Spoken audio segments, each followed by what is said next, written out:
So I gotta finalize that. Revenue loss, that's gonna be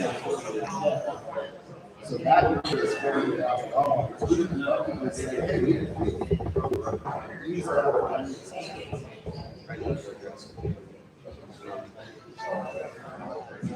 Do you have more? That's it. Do you want me to take them out now? Yeah.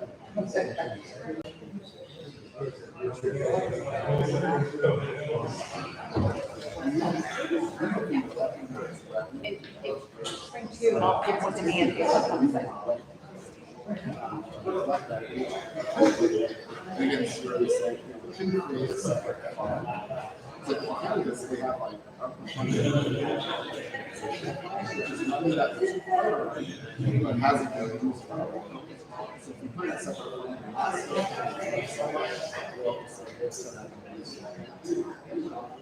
so once we have that.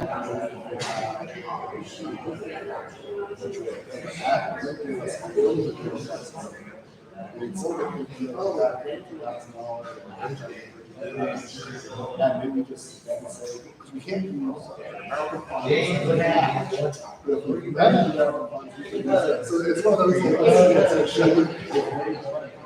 I know that. Oh, yeah. And no, I wasn't drinking. Yeah, Wayne was fishing.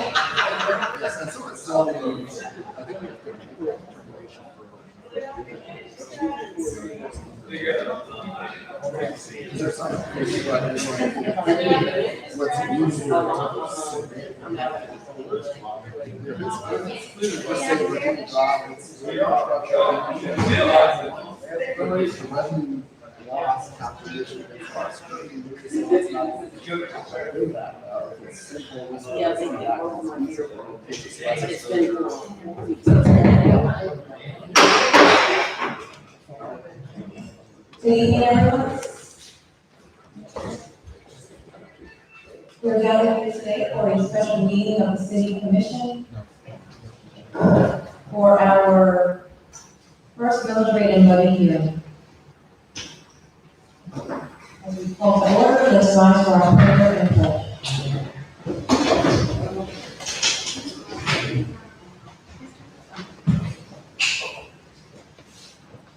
Heavenly Father, we're gathered here today to conduct business for our city. We ask you to place your grace upon us and your wisdom to bless us, bless our community. We also ask that you lift up all those that are suffering and all those that are hurting, not only from illnesses, but also from the tragic incidents of 9/11 20 years ago. We ask that you bring your healing light all over the world. So we I pledge allegiance to the flag of the United States of America and to the republic for which it stands, one nation, under God, indivisible, with liberty and justice for all.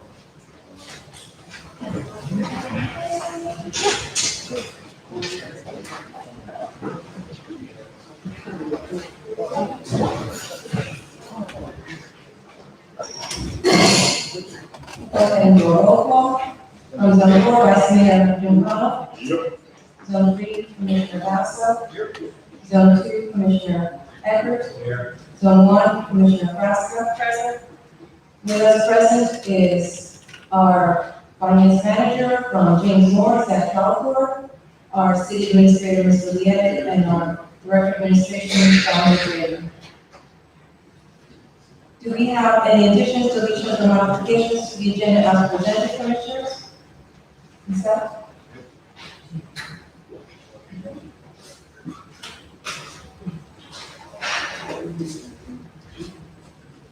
As we report on business, I'll go ahead and read out the resolution 2021-10. A resolution of the City Commission of the City of Volusia County, Florida, adopting the tentative levying of ad valorem taxes for Volusia County for fiscal year 2021-2022, providing for an effective date.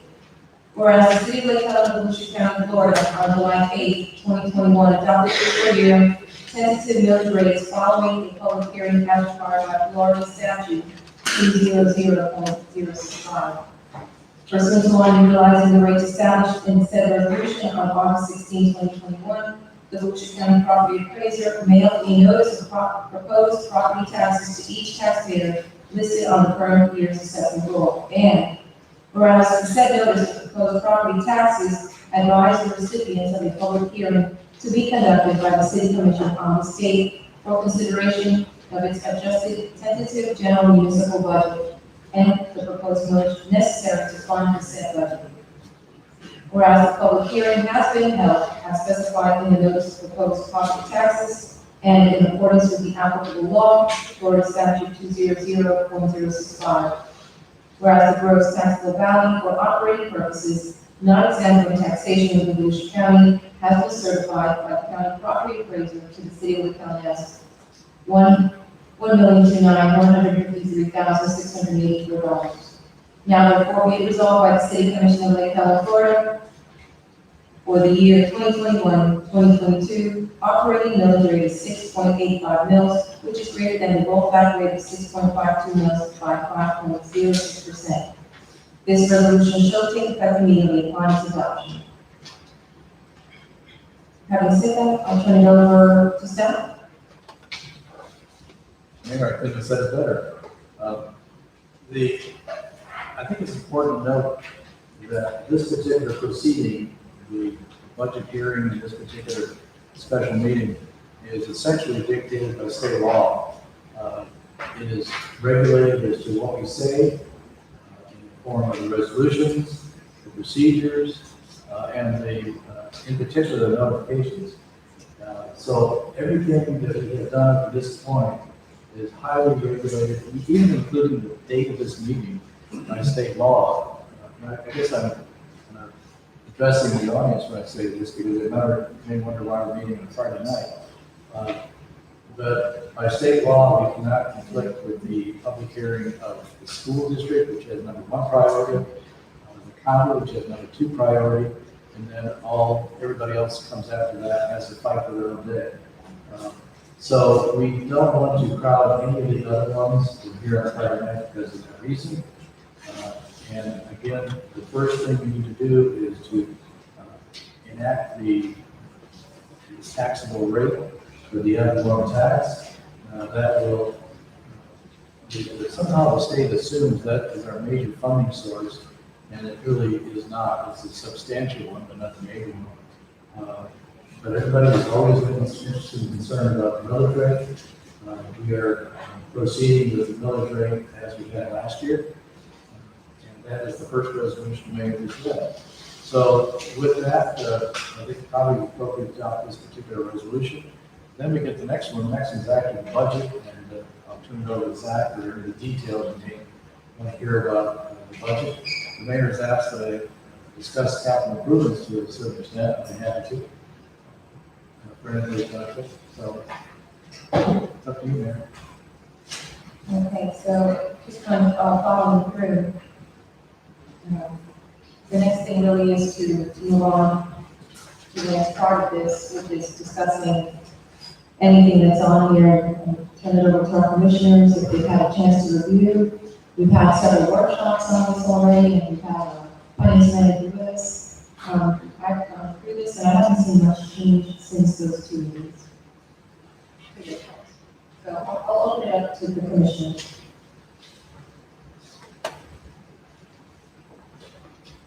I did ask the city administrator just to give us a kind of rundown. Sometimes, I don't know, the other commissioners get the questions like, well, what are we going to put our money into next year? Like, what is some visible, tangible things, are there going to be purchases of equipment? Are there going to be roads that we're going to do?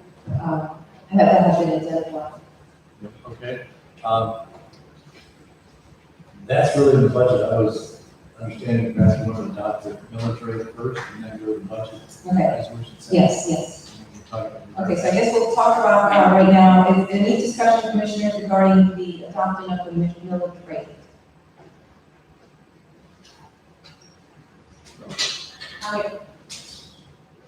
I know I asked and I tried to look around to see if we can go back to the rollback rate, and it just wasn't possible at this time. I'm hoping that next year we can do so. But I did look through it and it was the best recommendations to stay where we are as of last year's. Any other comments from the commission? Anybody wish to speak on this in the audience? If not, I would like to entertain a motion. Make a motion to adopt resolution 2021-10, the resolution of the city commission of the city of Lake Lawn and Volusia County adopting tentative levy and ad valorem taxes for Volusia County for fiscal year 2021-2022, providing an effective date. Would that be today? I'm sorry? Yes. September 10th, 2021 at 7 p.m. And the amount of the millage rate, which operating at 6.85 mils, which is greater than the rollback rate of 6.52 mils by 5.06%. Second. There's a motion as read by Commissioner Praska and second by Commissioner Eklund. We'll go ahead and put that for a vote. All in favor, say aye. Aye. Anyone opposed? Motion passes. We'll move on to the next topic of discussion.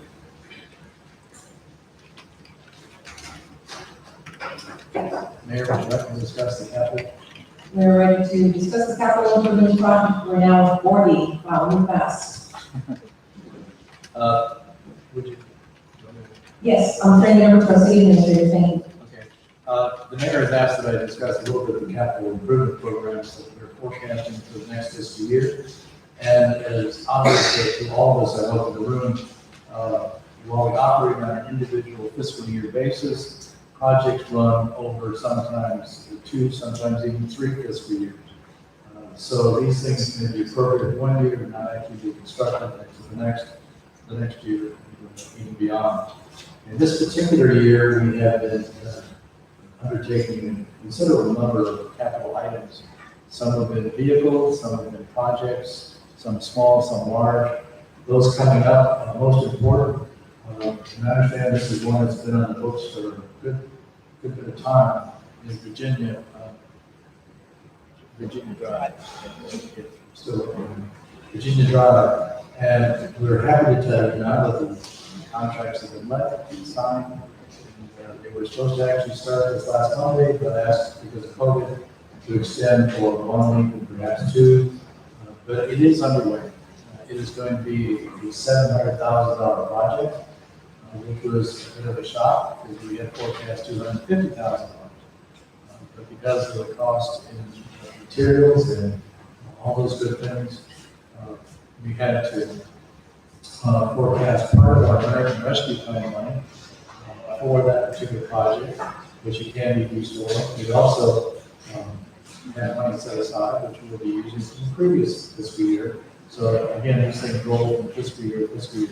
I will tell you also that our engineers have approached the I believe it's Departmental Protection funding the majority of the project with a request for assistance since the bids came in so high above the estimate. And they are not opposed to that, them being the DEP.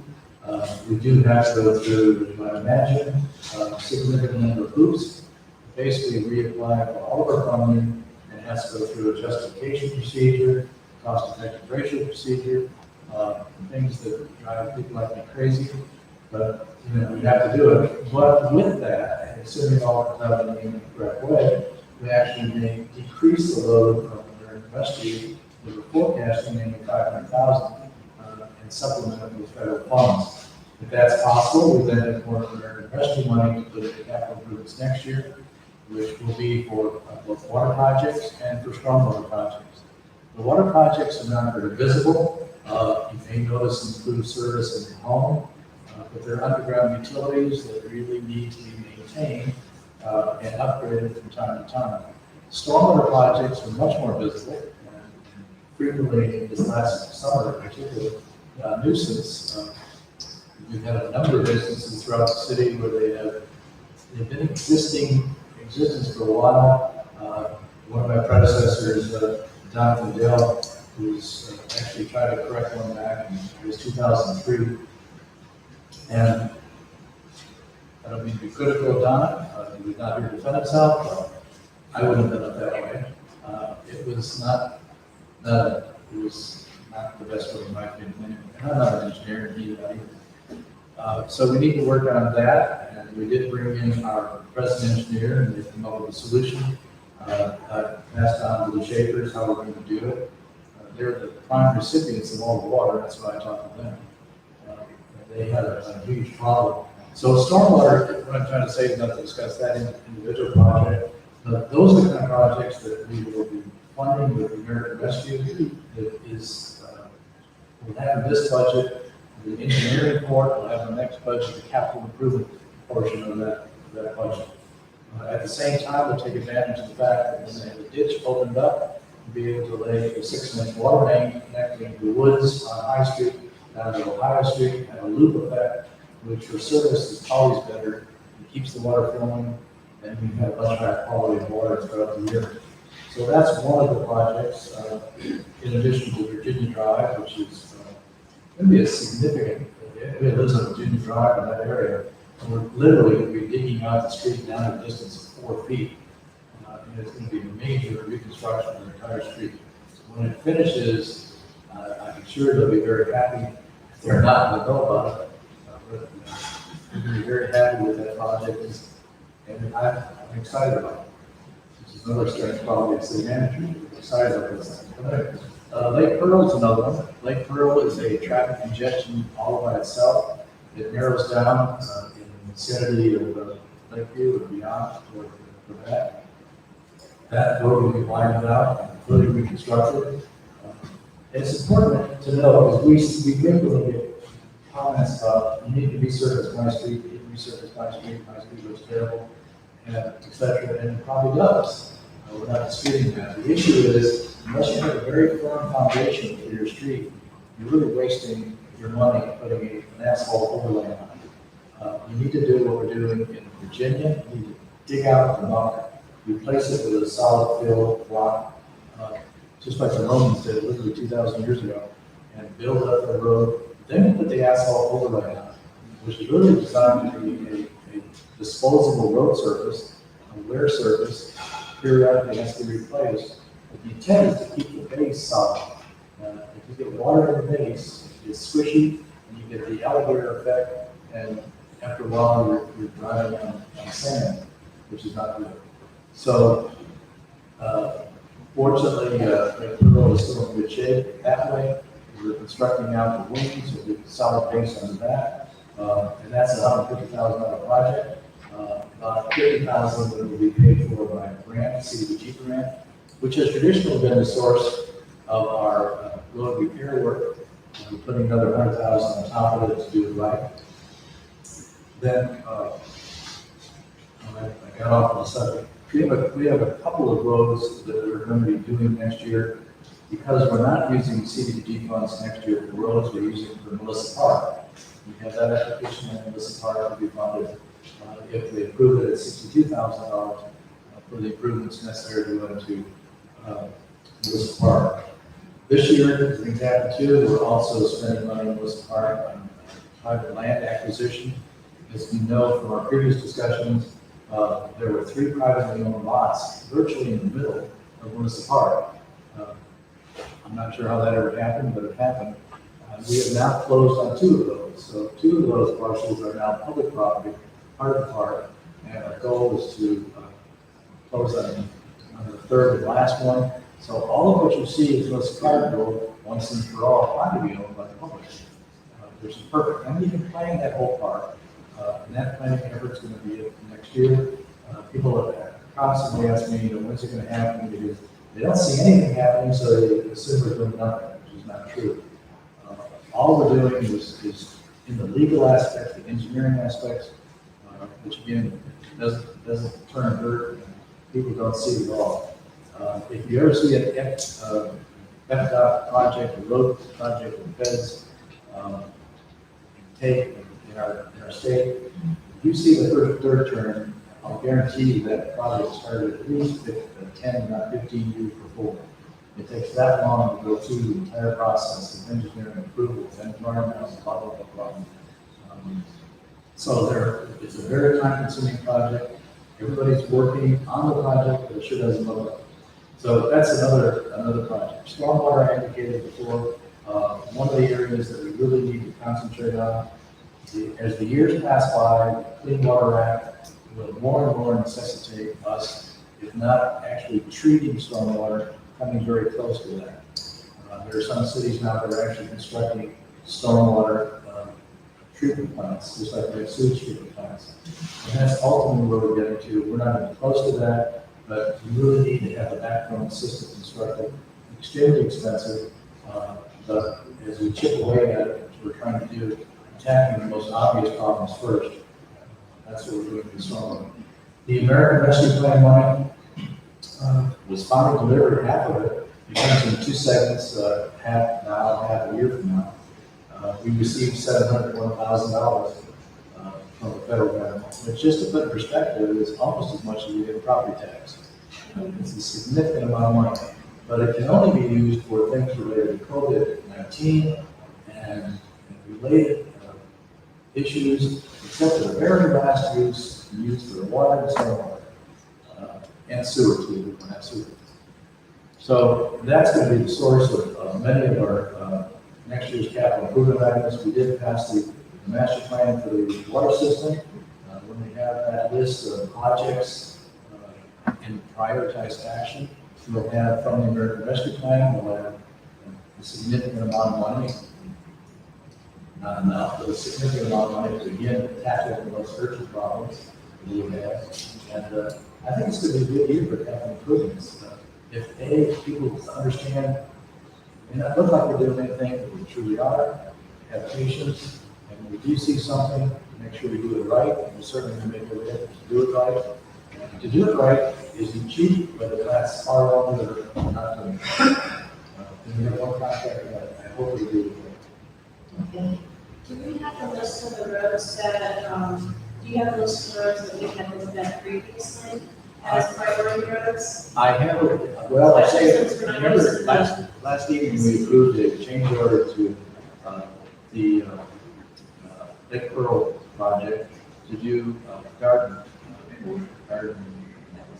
Street. And we, in addition to that, we looked at two other roads. Park was one, the other one escapes me. And our engineer said, again, you've got to have a firm foundation. Park from Lakewood West doesn't look good at all, but they're thinking just put an asphalt in would be perfect. Well, it wouldn't be perfect, we'd just be wasting our money. So that's another candidate for a complete rebuild. And those are the kind of things that we want to put on. I'm sorry? Paving roads? Yes, paving Would roads. that fall? If you have a firm foundation, yes, paving is certainly a good idea and acceptable. Again, the idea, you need to keep the base dry. And so if you've got an elevated surface but still have a firm foundation, you need to cover that and protect it so that the stormwater doesn't get in there and your base turns into mush. I'll be looking forward to having those discussions. The best is yet to be, because my friend was very honest. Any questions? I'm sorry, Mayor, I don't think. No, that was good enough. Thank you very much. Pass Those are a lot of notes. that.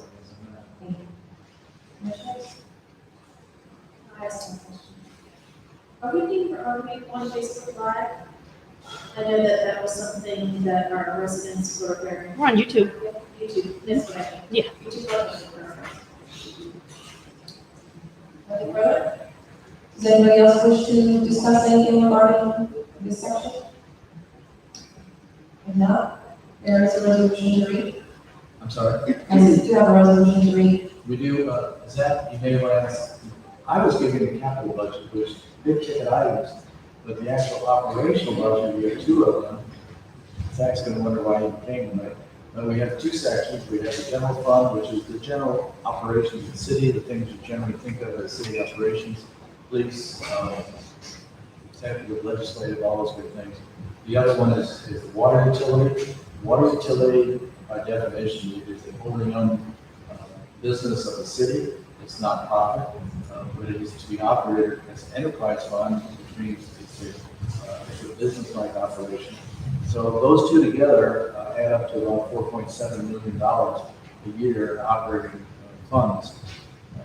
Some people are always amazed to hear how many millions of dollars we really spend, particularly when they're planning to see anything happen. But it really does take that much money to make a city run. With that, Would you like to add? Thank you. Sure, I got a 2-minute kind of quick highlight overview. Largely from the last budget workshop we had in early mid-August, there have not been any changes, so that's always a good thing. We don't want to be hashing out details at this point in the game. We're hopefully pretty much in the final product. So not to kind of go through the whole discussion, in terms of that, the budget we had at that workshop versus where we are today, the only substantive changes, if you recall, at that workshop, I think we originally had just a 3% COLA in the budget. The final personnel budget was adjusted to reflect that 3% COLA, and we said we wanted to basically get into compliance now with the new minimum wage laws, because that's an issue where either we do it now or we do it 3 years from now, but it's going to have to happen at one point in the future. So what was done for that was there was a basically compliance/compression adjustment made for all non-department heads. That equated for those individuals to about 4.1%, and that was all based on the lowest current hourly rate to get that person to $15 an hour was 4.1%, and then that was then applied to get everybody else into compliance while also adjusting compression for, somebody was making $13 an hour, somebody was 14, it went approximately to 15 and 16, so there's still that difference based on longevity or otherwise. In total, looking at the general fund, we do right now have $90,000 of fund balance or priority reserves being appropriated. So in terms of kind of how tight we are looking at it, even with what we have, keeping the village flat, we still said, hey, we're going to dip into reserves for that $90,000. As much as we mentioned, there are a lot of capital projects in there that account for that, so that's not necessarily an area of concern like it would be if we were saying, hey, we need to dip into reserves just to fund operations and get by, because that would not be sustainable. We did, again, as far as where it got tight in the general fund, the state legislature passed a bill this spring that required all cities to keep impact fees in a separate fund. So for both our governmental, like public safety, transportation impact fees, those all went into a separate fund versus being included in the general fund. So that reduced our general fund revenue. We also did a split out in the budget this year for the water impact fees to take them out of the operational utility fund. So you will see 2 additional funds in that budget this year, as we talked about in the workshop. There is a little overview towards the back. It's on page 28 of the agenda packet. We put this together last year. I just want to quickly highlight it because I think it does just kind of help put things into perspective. Looking at just the general fund, the property taxes are about 29, almost 30% of the total budget. So as we mentioned, it's about 30% of the entire general fund is what's based on the ad valorem rate. The other 70%, we really don't have too much control over. That percentage is pretty consistent with prior years. It did go up a little bit this year, largely due to that COVID revenue loss we projected last year's budget. For those residents who are homestead, assuming it's been a homestead property for the past 3 years, the property taxes on homestead property are a little bit less than what they would have been 3 years ago in terms of saying, what does that look like for a Lake Helen resident? The second chart from the bottom is a look to say, okay, what percentage is Lake Helen relative to the total tax bill? Everybody else, of course, has to finalize their millage rates. Just like last year, we're right about 1/3 of the total tax bill. So round figures, if you've got a $3,000 tax bill, it's about $1,000 of that is related to the Lake Helen taxes. And then last thing on here is looking at the fire services, because we did amend or update that agreement with the county a couple of years ago. We want to start just having a mechanism to track, okay, where were we and how have things changed? In 2021, the savings on the new methodology versus the old was about $27,000, and this year it's about $60,000. So that $60,000 doesn't go to the bottom line to fund other operations. Where basically we have the fire assessment fees that offset that. But ultimately, what that does is in real time help shave off $60,000 of what that total assessment to the citizens would have had to be to pay for that fire contract. So I think we've got 2 years in, but it's good to just look at, okay, where would that have been versus how has that worked out what we thought, and felt pretty confident that it would be favorable to the city when that new methodology was established. So that pretty much covers my kind of high-level remarks. I'm most glad to answer any questions.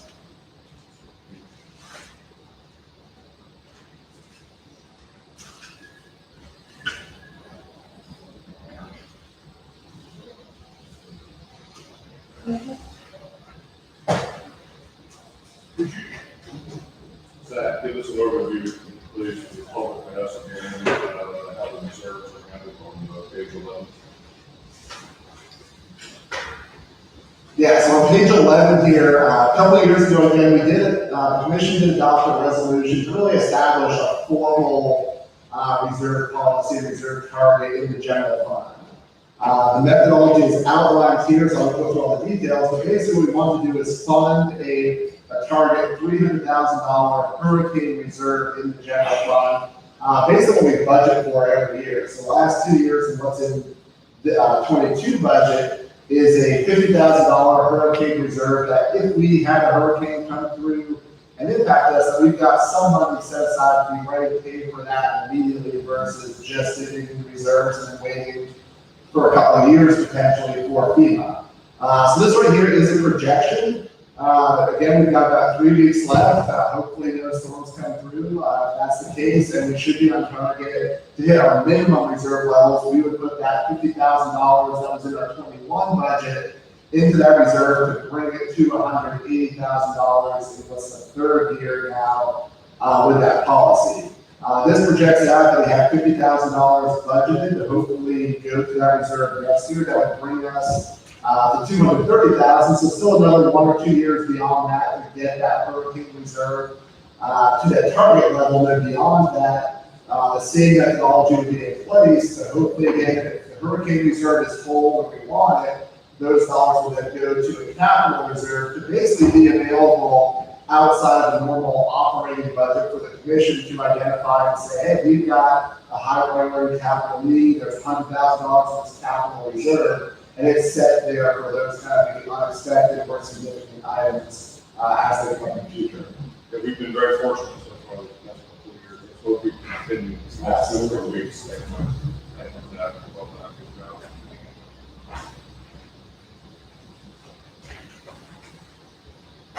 pretty nice to be able to use and provide software from year to year as well, too. Certainly that helps us in getting the monthly reports that you produce out of it. It's good stuff. A lot better than Excel spreadsheets and tablets and pivot tables. Thank you. That's all I have there. Anyone else? Anything else in the community? Anyone have more questions about the budget? Yes. One quick question, will we get a final look on the budget? I just wanted to add a couple things, and I see that we do have it in our budget for our donations, and I just wanted to emphasize the importance of the donations that we do give out to our community, of how they really truly impact our community and those programs, massive meetings, and the food pantry.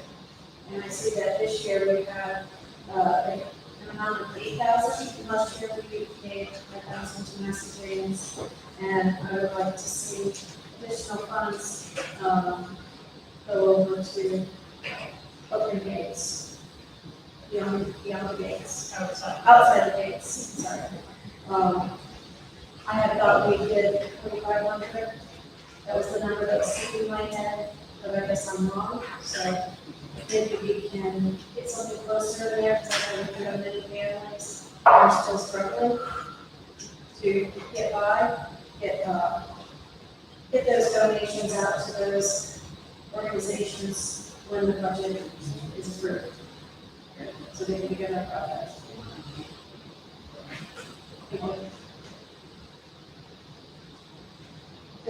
Any further commissioners, I'll go ahead and read resolution 2021-11. A resolution of the City Commission of the City of Lake Helen, Ocean County, Florida, adopting a tentative budget for the fiscal year 2021-2022, providing an effective date. Also, before I go any further, there are some progress errors here. In section 1, the year should be 2021-2022, and the adopted year should be 2021. So I'm going to continue reading. Whereas on July 8, 2021, the city administrator presented the tentative budget for further discussion by the city commission, and whereas the city of Lake Helen, Ocean County, Florida, held a public hearing on this date as required by Florida statutes 200.065. And whereas the city of Lake Helen, Ocean County, Florida, set forth the appropriations and revenue estimate for the fiscal year 2021-2022, budget in the amount of 6.85 equals $4,571,000. And whereas the city commission on this date adopted a resolution approving a proposed merger to fund this tentative budget. Now, therefore, be resolved by the city commission of Lake Helen, Florida, that the fiscal year 2021-2022 tentative budget is hereby adopted. The city administrator is hereby authorized and directed to prepare and publish all necessary and required notices prior to the final public hearing, and to provide copies of this resolution to all parties as may be required by applicable law. This resolution shall take effect immediately upon its adoption, duly adopted in public hearing this 10th day of September 8, 2021 at 7, exact time, 36 p.m. Mayor, I make a motion to accept resolution 2021-11, resolution of the City Commission of the City of Lake Helen, Ocean County, Florida, adopting the tentative budget for the fiscal year 2021-22, providing an effective date September 10, 2021, in the amount of 6.85 mils, equaling $4,571,000. Do we have a second? Second. Any comments? If none, the commissioners try to vote. There is a motion by Commissioner Preston and a second by Commissioner Everett, as read, to adopt the resolution 2021-11. All in favor, say aye. Aye. Anyone opposed? Motion passes.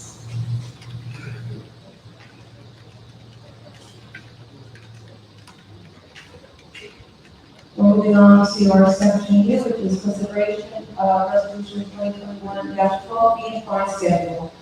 Commissioners, there is a fee and fine schedule attached. Mr. City Administrator, any comments? Just one, Mayor, members of the commission, for the benefit of everyone, it's a multi-page, maybe 3-4 page, all of the fees that you have and use for our various services within the city. None of those fees have changed from last year. They're identical to this year, with the exception of water rates. The water rates have been adjusted according to the consumer price index for products in this area of the country by 2.9%, and that is in the fee schedule that you consider.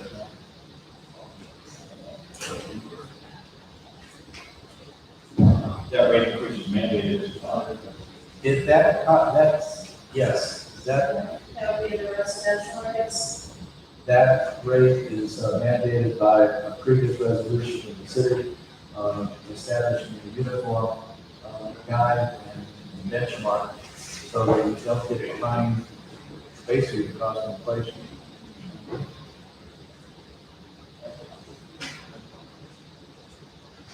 So 2.9. 2.9%. And these rates, do you reflect that in your own newspaper? Yes. 33? Yes. Okay. but only for water rates, not for any of the others. Just want to make sure I'm looking at the right numbers. Thank you.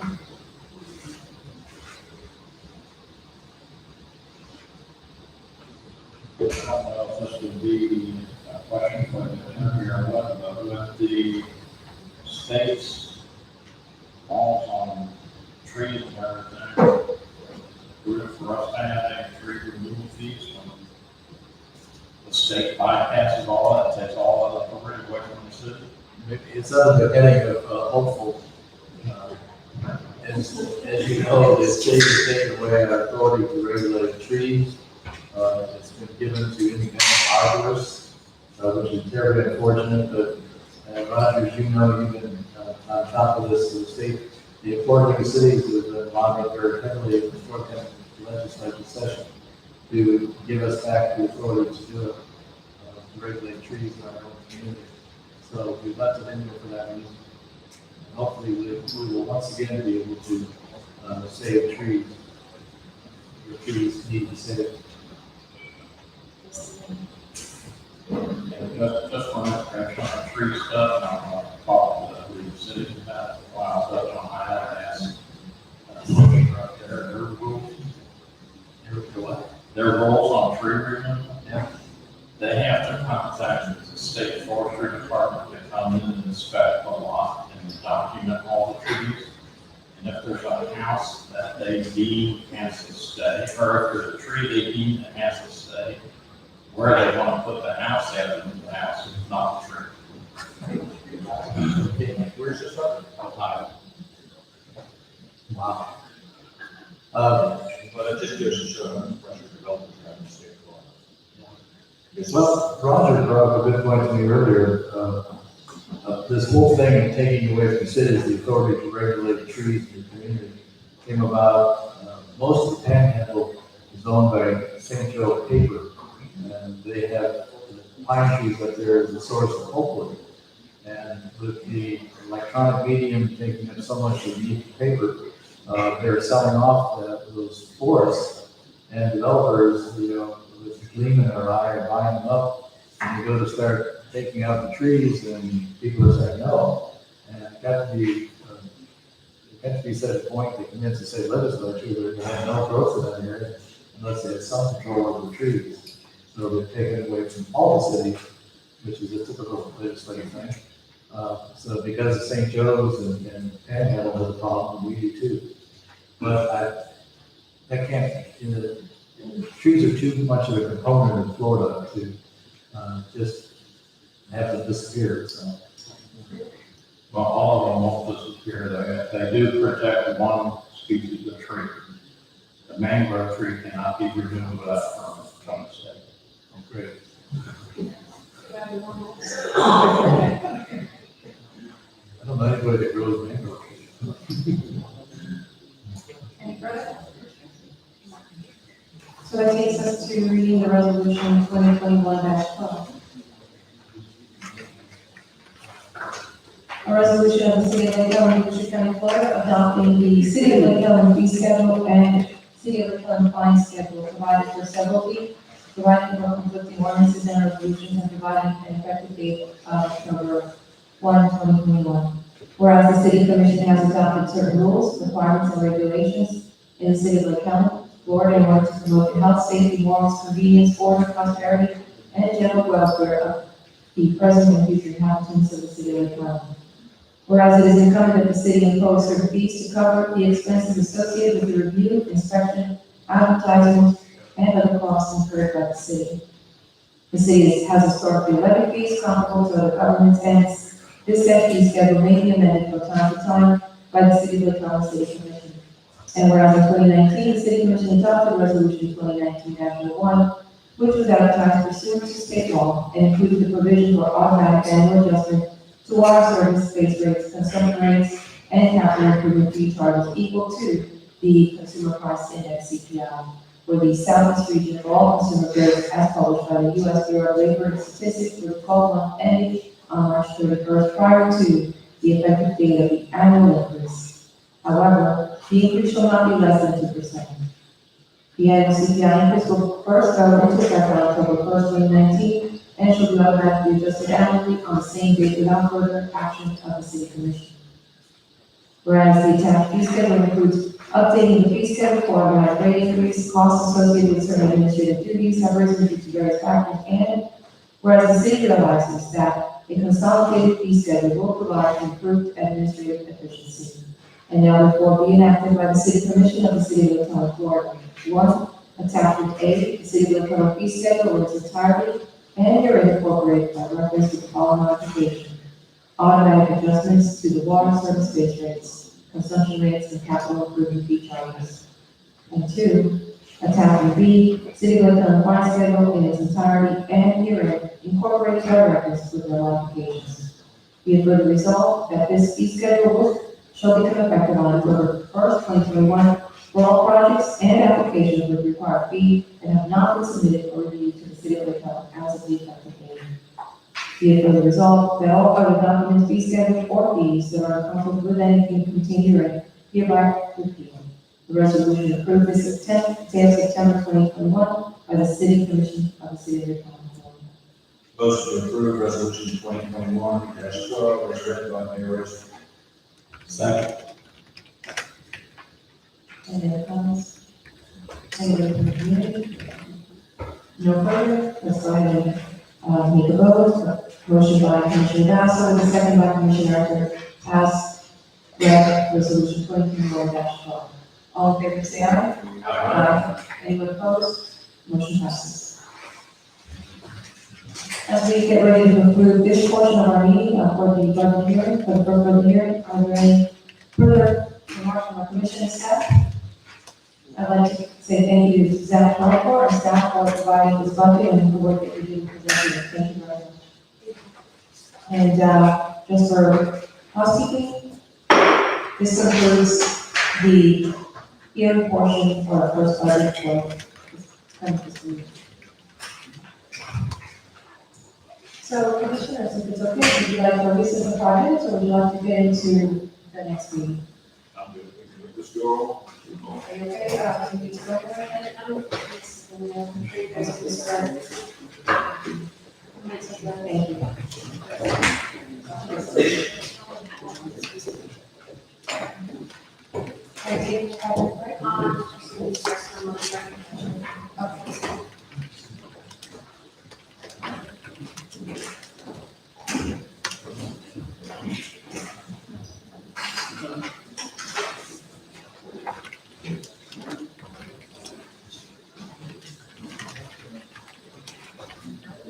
Okay, we're moving to our next portion of the gathering here today for a regular city commission meeting. And today is September 10th, 2021. And we've already called our meeting to order with roll call and completed our ceremonial matters and the pledge. Do we have any modifications to this agenda, Mr. City Administrator? We do, Madam Mayor. I would like to strike two items, basically because we accomplished them last evening. The first one is somewhere. Which one?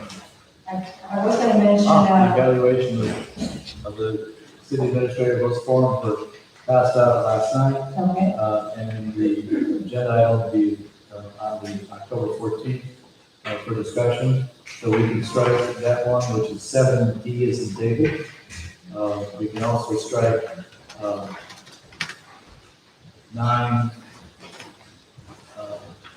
as in David also. That was handed out last night. The silk, wasn't handed out, the discussion was held on the silk fence, and it was not enacted. So we'll need further discussion if we wish, otherwise it won't happen. But anyway, and excuse me, there's one other thing we need to add.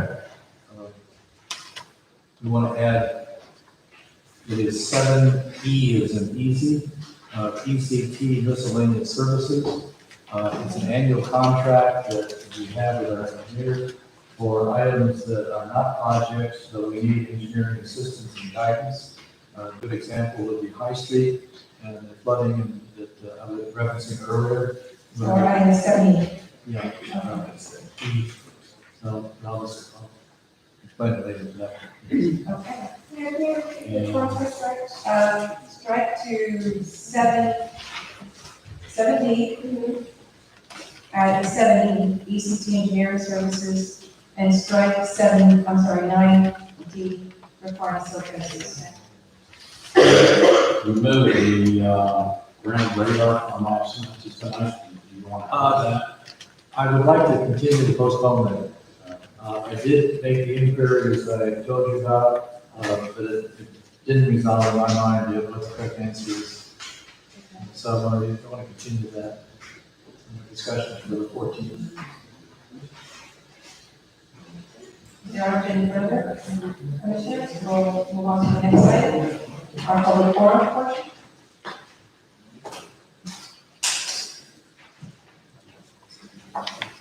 We have one speaker card from Michelle.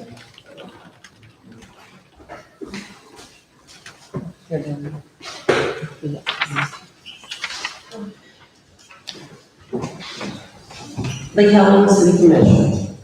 I came here last night, 9/9/21, and presented the commission with information of possible criminal acts that took place under the previous administration.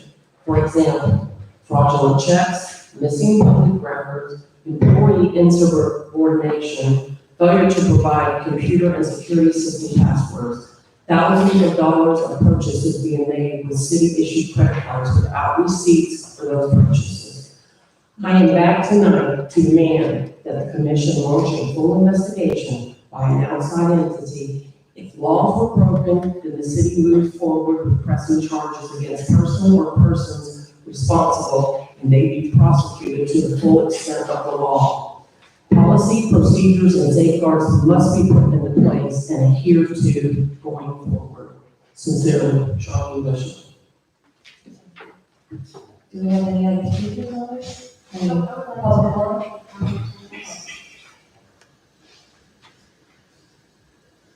I looked over Ms. Bishop's information that she provided us last night.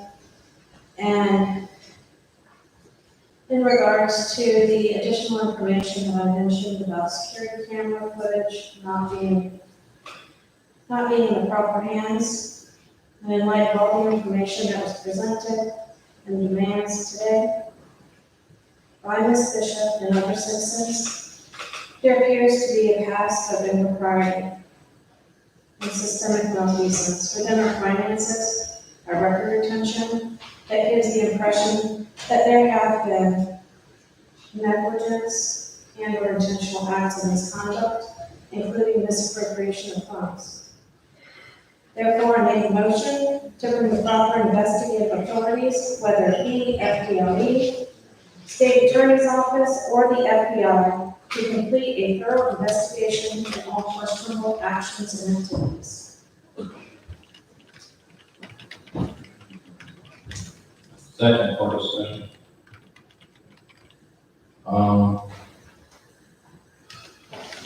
I've been hearing a lot from a lot of people about a lot of these instances and examples, and I read through some of the personnel policy manuals, and there's a lot in the personnel policy manuals that I feel that were violated by some of the employees and stuff. So if it's going to take this type of investigation to find out exactly what happened and what took place, and so be it. If the city's in the wrong, we need to find out so we can make corrections. If it was the other people that's in the wrong, they should be held accountable. That's one of the things most people run for election for, is the people say they want to see people being held accountable. So let's do some accountability on everybody's part, ours and the people that may or may not be involved in it.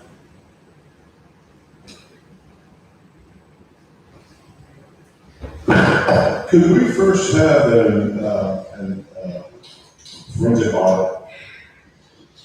You can, but it would not fulfill the legal obligation of the annual audit, but there are firms that do forensic audits, yes. And I've never priced them, but I can't imagine they're expensive. What with the forensic audit, they did a new problem for Zach's firm, continue that, if that's too close to the heart, so to speak. It would appear, I would think you want somebody to totally divorced from the city. Yeah, before we start And I'm leveling, not trying to cast any dispersions on Zach or what you. oh, of course, I thought in my head it was probably too close to the topic, but before we start, talking about criminal activities and criminal investigations, I'd like to have something inside here, something that's defensible and definable, if we're going to proceed that way. I can't just willy-nilly, say, let's go investigate. I don't have any data, I mean, zero for data. So before I get to that point, I would have to have us, that data prove first that, the malfeasance and such that Commissioner Frasca is detailing, we need defensible data in order to proceed any kind of. If I may, Or discussion. I'd like to add that last year during our budget, during the budget process last year, I brought up the concerns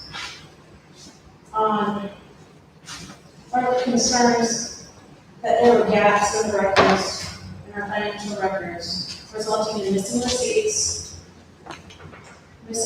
on credit cards not being in our bills paid, which they are now, but they are not being reported. Credit card charges, including Amazon spending, were not listed in the bills paid or Tyler at the time. It wasn't until I brought that information up to the commission and we requested it to be added to our bills paid month. They didn't even show up in Tyler. There were no records. In addition to that, the lack of information as far as what receipts, where receipts are. We have this program. Tyler has an option to attach the receipt. Why aren't receipts being attached? Why haven't they been attached? I don't think we've asked this new administration to go through that process, but that is a process that can be done. And that will eliminate a lot of the confusion or the appearance of the privates if we have all of our ducks in a row.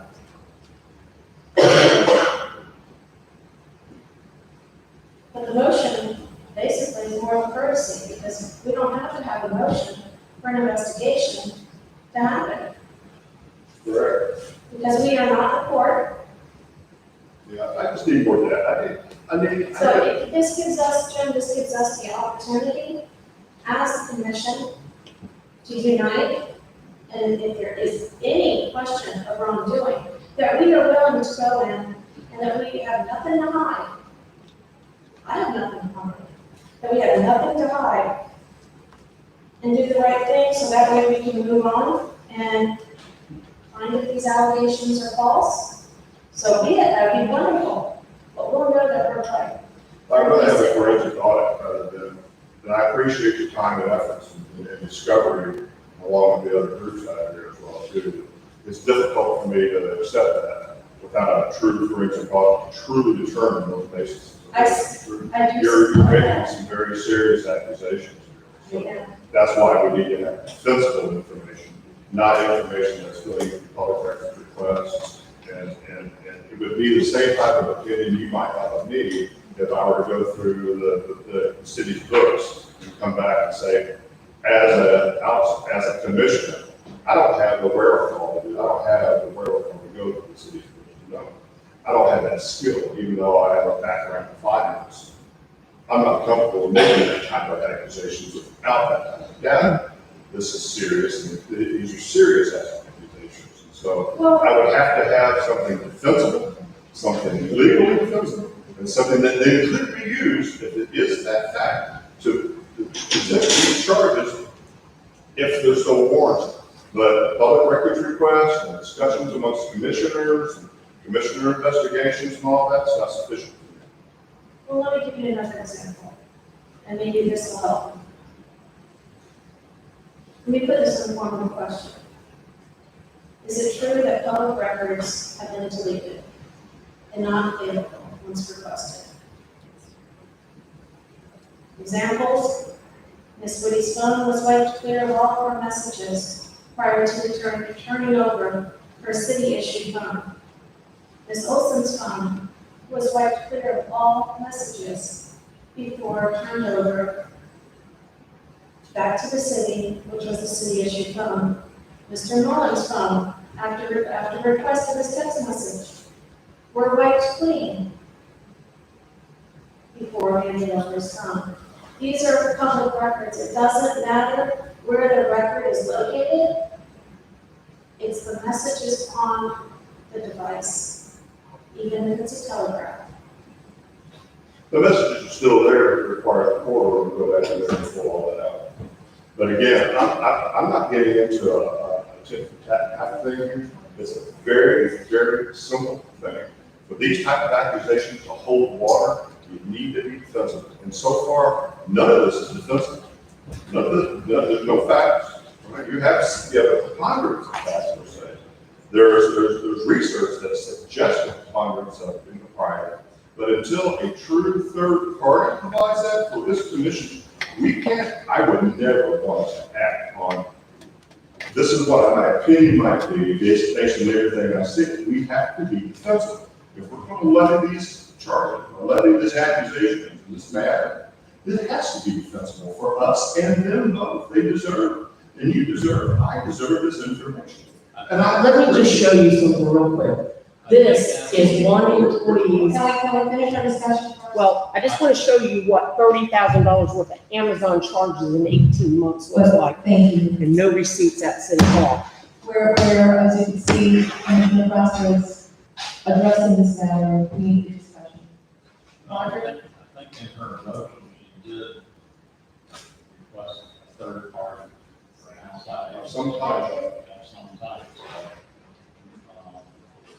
I'm more interested into finding out where the problems occur.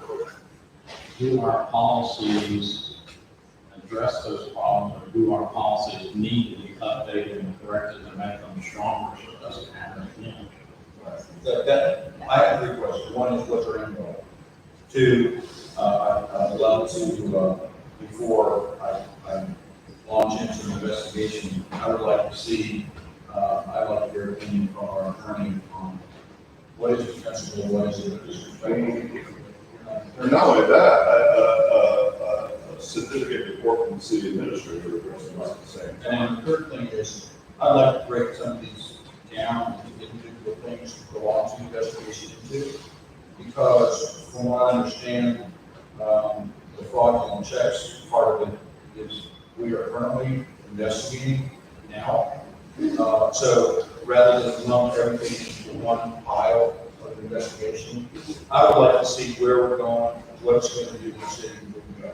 I think they have valid reasons going to this.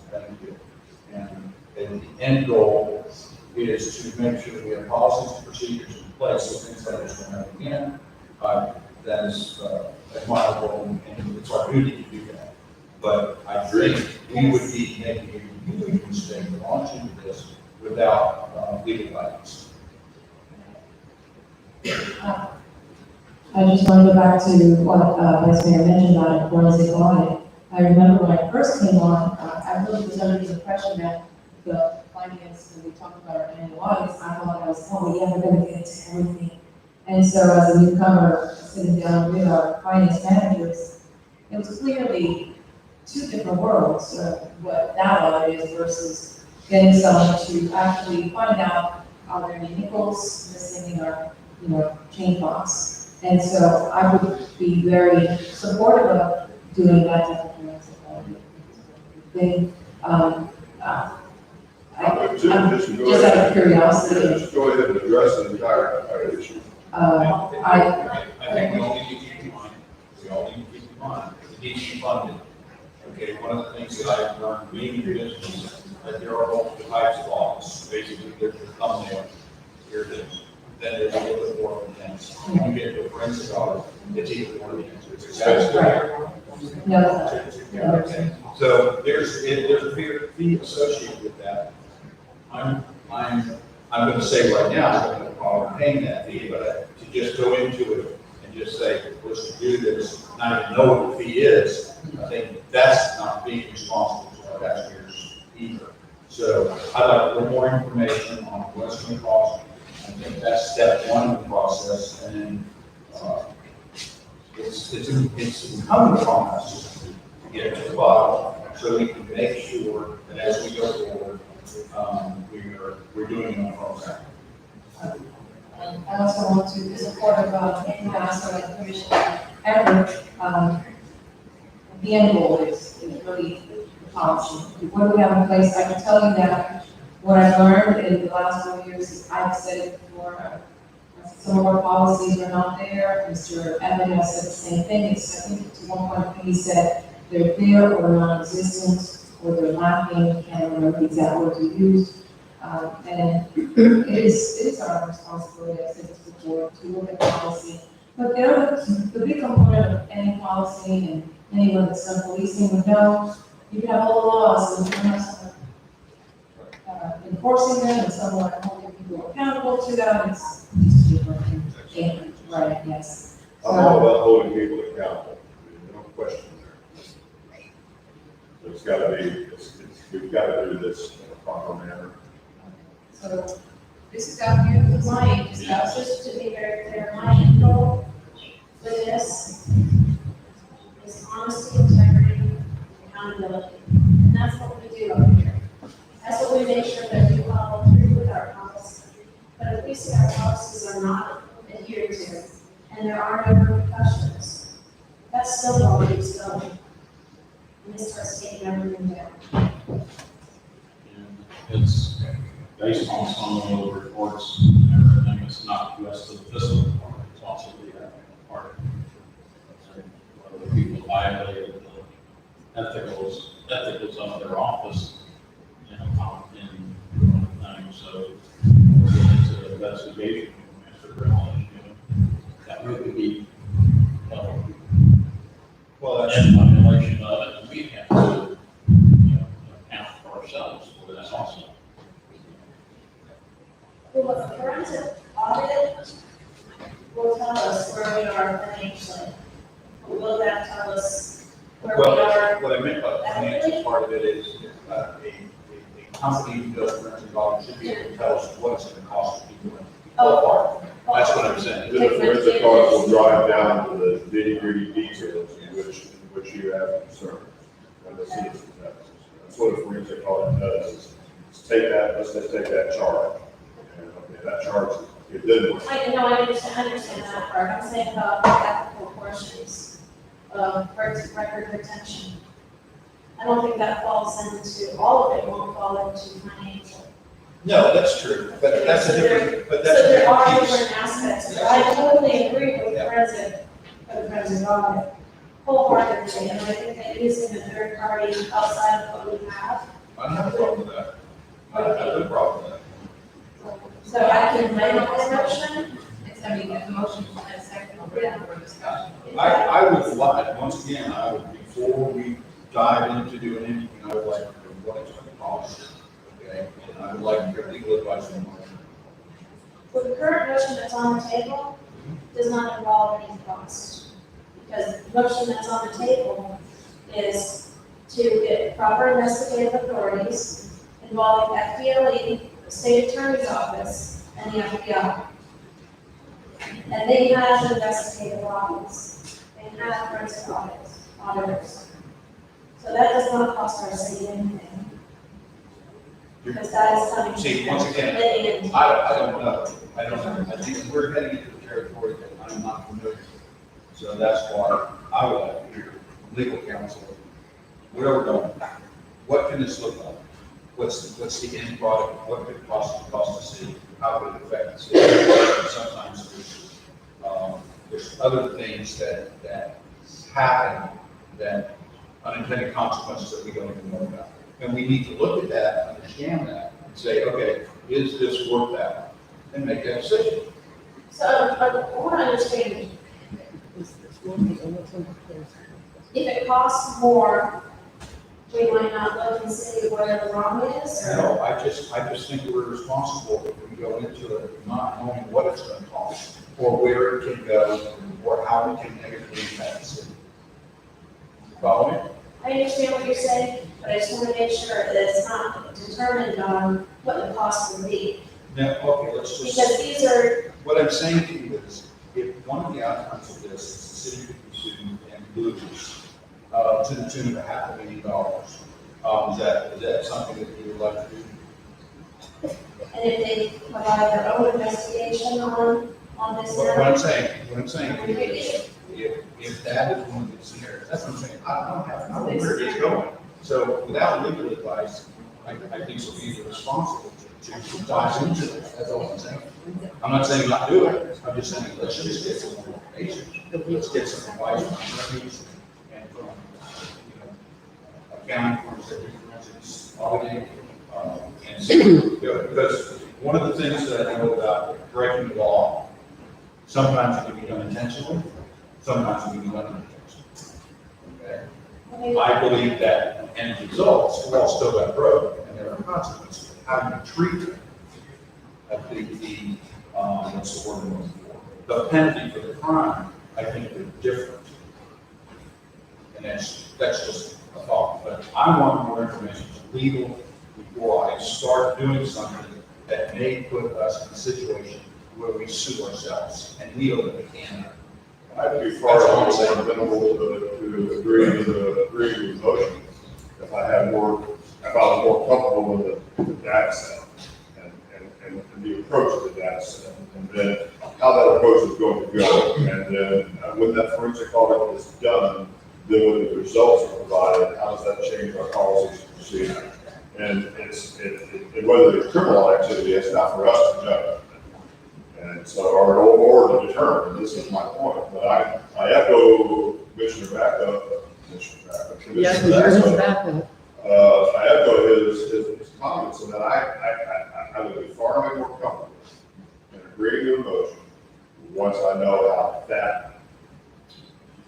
how that approach is going to be. This is uncharted territory for me as well, too. Seems like a lot of that this past year. So that being said, I also don't want this to be construed as if I'm trying to be obstructionist and not address the issue.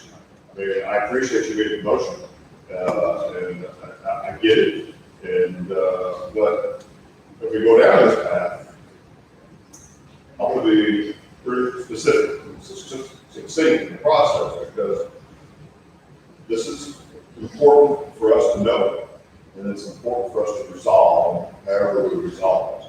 So I'm very happy to have it go away completely in one direction or the other, but it's going to take time to do that. The city has a lot of other items going on at the same time that will be in competition for our time up here on this dais. So this is not something that's just going to be happening today, the next month we get the audit, and then by February we know where we are. It's not going to be that. It's not going to be as quick, I imagine, as some of the public would like it to be. You first have to get your hands wrapped around what you're truly auditing and what are we auditing. And I'd have to get that advice from the city administrator and the finance team and Dominique to what we are truly focused on for that audit. What are we looking for? And that helps me understand the data set and the approach, and then also the consequences of the approach. So right now, I'm going to vote no against the motion, but I would entertain the motion again once we have that approach. Once I get that advice from the Lake County staff and the city attorney. I need that advice before I need that. I also understand the importance of urgency. The longer you wait on anything, the more things tend to disappear and go away. So I understand that portion of it. But I would want, once again, I do not want to put the city at jeopardy because of blowback. Okay? Because we may think that we're right, but if we're not, and it costs us just because we wanted to get to the bottom of something, and criminally, I think that's a mistake. I think we're setting ourselves up for a potential lawsuit that could be damning. And so that's why I would just as soon get to council, find out where we think it can go. I'm not opposed to investigating, you know, I'm stretch the imagination, but I am opposed to diving into criminal investigations without further evidence, okay? There's supposition, come on, supposition. Somebody didn't do it on it, and tell us what they see. This has to be based on facts and laws. Much like we did earlier, when we hired that fellow to come in and take a look at things that were done, and we brought the quarterback and to us and said, hey, look, yeah, some things are going on here that the next coach didn't see from what I did. Well, if a forensic report comes back and said, hey, I see this, that, and next thing, and blah, blah, blah, and here's an area right here, we're not sure, we'd like to dig further into that, see it, but to this point, we haven't seen it. And like you said, use an outside entity.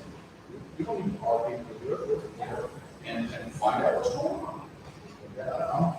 I want to do that, but I want guidance, I want legal guidance. To do this without legal guidance is a mistake.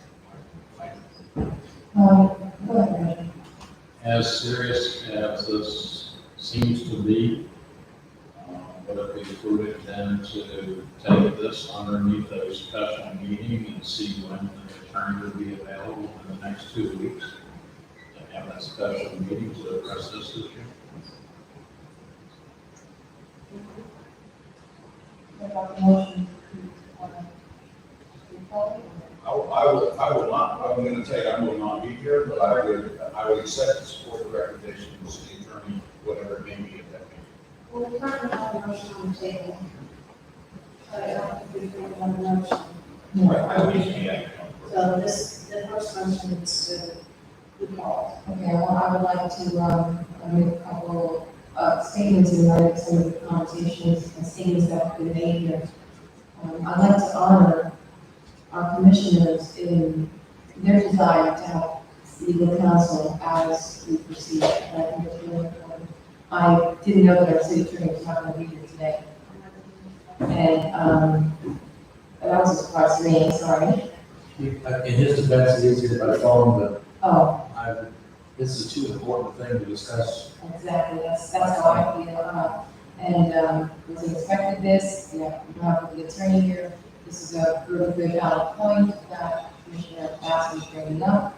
I also, heard, I don't know if the commissioners mentioned, a report from our city administrator. I mean, I tell you, commissioners, I just like many of you have, speak with them, and when you're trying to find out, okay, well, it's an issue about sick leave, or there's an issue about people, people taking vacation time, but how is it being done, and, what's the policy for this, and he's trying to find a policy and how to work with it, but it's lacking something, so if there's an issue there, that comes up with that, and then you have these checks, and, that came through, how do you deal with that, and then you find out, I didn't know until yesterday, where I heard that there were others, in the US, and he said that there were other Other checks considered fraudulent. suspicious, but. So I definitely would like to see that, at least for the finances and see how that's reported and how it's tracked. If anything, that's what I would like to see. Start today was to direct the commission, the city administrator to, price out what that would look like. I mean, that's what I would say. At least there's a sense in the community that we're doing something. While Commissioner Edward was saying, talk with the city attorney and see if we can have a special meeting. This requires special attention. This requires, and it's ugly. I mean, it's ugly, but the truth is, city business sometimes is not great, and it's really not. It's so much paperwork, and we're getting organized, identifying things that are weak, and finding out ways to make it stronger, not for us, but then for future commissions. Mr. Abbott, I'm gonna put you on the spot here, but in your short time here, have you seen, instances or supposition of impropriety? Have you, between you and Dominique and your staff, have you had a sense that there's a serious concern here that we should address in this. Because all due respect to our citizens and this commission as well too, this professionals and credential professionals need to weigh in here, sir. So I have to ask you that professional advice now. Well, two things. I hear two sets of issues. One dealing with state law and the open records law and maintaining text messages and emails and that's a whole set of inquiry that doesn't involve the auditors. The other one, in my opinion, and from my experience, you're discussing small purchases, by that I mean probably purchases of $1,000, maybe $1,500 or less that have occurred over the years, and were they appropriate, i.e. was it misappropriation of government funds, or were they appropriate and simply not explained well, et cetera, et cetera. When I did arrive, I discovered the system we had in place. I would just use the term in the past. It's not technical. It's a very loosey-goosey system where a credit card was used for a purchase on a private Amazon account in particular, or just used simply in Target or Walmart or wherever. And there wasn't a great deal of notation as to what that purchase was for, why, who made it. And those are all essential ingredients. I hate to say it, but sometimes we have to prove his innocence. You've got somebody asked me 2 years later, why'd you buy that? Just put it over against the receipt, I bought it, and why. If I may add to that, one of the comments that you made regarding these, because you did a lot of very smart things, when you first came on. I know that I could see at the time, you can visit, you had this frustration, and you're trying to do with a hurdle, whether it was a computer, you couldn't access it, whether it was a RAMs being used up, whether it was a password you weren't getting, whether passwords you weren't getting, whether it was something with phones, then it was something with not people allowed people there, whether the minutes weren't being read, whether the conciliations weren't done, and it was just, I couldn't just City Hall, all happy, and then I opened the door, and I thought it was spaghetti in here. But you were keeping it together, and you were, and that is dealing with the regular issues, and the agendas, and, helping with the new resolution for the House of, 4 corners, one more. It just, it really has stood up to a huge challenge. And one of the things that I've admired is just the way that you process through. And what you do with the credit cards, I just hold them back, and then you kind of just resettle the issue. And I think one of the things you said when there was at least 30 days to notice, or 6 months or something, I can't remember what the period was, but there was between 50 to 80% less use, or once you made those adjustments, which to me is, that's why I would say, I like the idea of the forensic. What was that, Mayor said? I thought it was around March, wasn't it? March, yeah. We canceled all the existing credit cards, which there weren't that many, but we canceled everybody's credit card. We had them reissued by TD Bank, and there are now 3 public works director has one, the chief of police was offered one, but he declined under his interim position. And I'll have to say, Chief Walker never used his current law, so it really is not great to need. He needs to give out the third one, which is in Dominique's name, and kept him safe. So those are now the only 3 credit cards we have, 2 actively being used. And if there is a need for it, you simply can check it out and make the purchase. But when you do come back, you need to identify what the receipt, what you did, why you did it. Today, I took 2 envelopes to the post office. One was to take the resolutions from it last night and send them off certified mail, charged it on the credit card, and exchange. I came back and I signed it, dated it, and I said, resolutions to the tax collector, resolutions to, I need Mr. Wagner, the gentleman that was the 3rd lot in Melissa. We're having trouble locating, I think we're having trouble locating.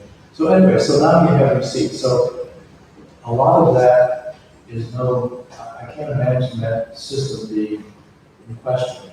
If it is, I need to change it, but I think we've got a fairly good system. But things I heard about prior to that, Dominique had called my attention that the charge card bills on a monthly basis have decreased about 50%. And since we changed over the system. Why would you say that? I'm sorry. What would be your opinion of that? Why would that happen?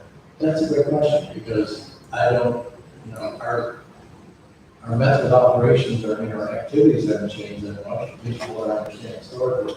So why would those charges drop that much? The use of that. And so the mayor brought it to my attention after Dominique did, and I said, well, let's just do some investigation here. And so we compared 1 month or 1 year to a year later. And it was a significant, one month, a year ago was like $22,000. This year it was $6,000. So there was a significant drop. It could have been easily explained because of some unique expenditure, in particular, $22,000. But if you're making a $22,000 expenditure on a credit card, something wrong too. There are policies we have in place on what you buy, how you buy it, and you've got a couple of commissions for approval and above a certain number anyway. So there's something not right. But I was happy to see that what we had done in March, it appeared to at least solve the problem. And then the question that you're addressing with now is how far did we go, how fast we go into the history of it to find what's anything happened at that time. Or, I'm not excluding myself, because what's happening now, I hope we are able to have a clean slate. Well, let's find out. Commissioner, with all due respect, and Commissioner Basso, this should warrant all 5 of us up here. So we would need to work special meetings around Commissioner Basso's schedule. I would value all 5 of us weighing in on this, and I think it's owed that respect. Thank you, Mr. Head, for sharing all that with us. This is disturbing. Is there a possibility that every single credit card expense that may or may not be a private account, purchase something that was used by the city, is that a possibility? Every purchase being used properly? Used by, in other words, whatever is being purchased was being used for the city. In other words, he's asking for personal gain protection to the investigation. I will just tell you what my chief assistant in charge of these things said, that her opinion, she didn't see any outright fraud, she saw a lot of silly purchases. Right. And So with that, so here's my thought process. I think investigation needs to be done. There's just too much damning evidence to turn ahead and say, go away. I think the purpose of our investigation, our number one purpose of our investigation should be to make sure that we have policies and procedures in place so it doesn't happen again. That's number one. That's goal number one. Goal number 2 should be that if we find along the way that there was criminal activity, okay, then we should engage and get an investigation to that. Is everyone satisfied with going in a direction like that? Yeah, y'all just let me know when the special meeting is, because I'll have a whole lot more records for you. Because y'all might sit up there and take your time, but I'm still working hard at this. And the more records that disappear, and I'm getting letters saying, sorry, we don't have these are not on file, that just looks better and better for my case, so y'all just go ahead and let stuff disappear. I don't care. Embezzlement is embezzlement, no matter how you want to look That's at it. criminal activity. Yes, it And is. then it should be taken to the next level. So in the same instance with Yeah, water I funds, understand. I will. My name is Nancy Weary. I'm a resident here and a tax-paying resident. And what about all the passwords and all the stuff, it's not just about the money and the spending. Everybody has turned a blind eye. People have known stuff for years. I've been here for 3 years. I've been hearing it for people that's been here for 10 years. Everybody has turned their head. You got 10,000, 20, 30. then you've got over $100,000 and we're talking about, we don't have money for this, or we don't have money for that. That's my money. That's my neighbor's money. Seriously? You're gonna turn your head? With all due respect, Mr. Speaker, at this point, until there's evidence, There is evidence. no, that is supposition. Okay. I mean, You know what? Don't waste Please. my taxpayer money. Let them go the regular route and bring in the legal system. The actual that's what we're FBI. talking about doing, step one of the. I've already talked. Let's not go back and forth. So we got this, don't worry about it. Okay, so, question. When you took on your position, and you opened up your computer, were you able to access all the files that typically would have been there? That should have been available to you? When I Do your first, job? when I first came here, Yes. after Dominic showed me how to use the computer, yes. You had access to all the files that were necessary and passwords? There were a couple that were restricted, and I gained access to them eventually.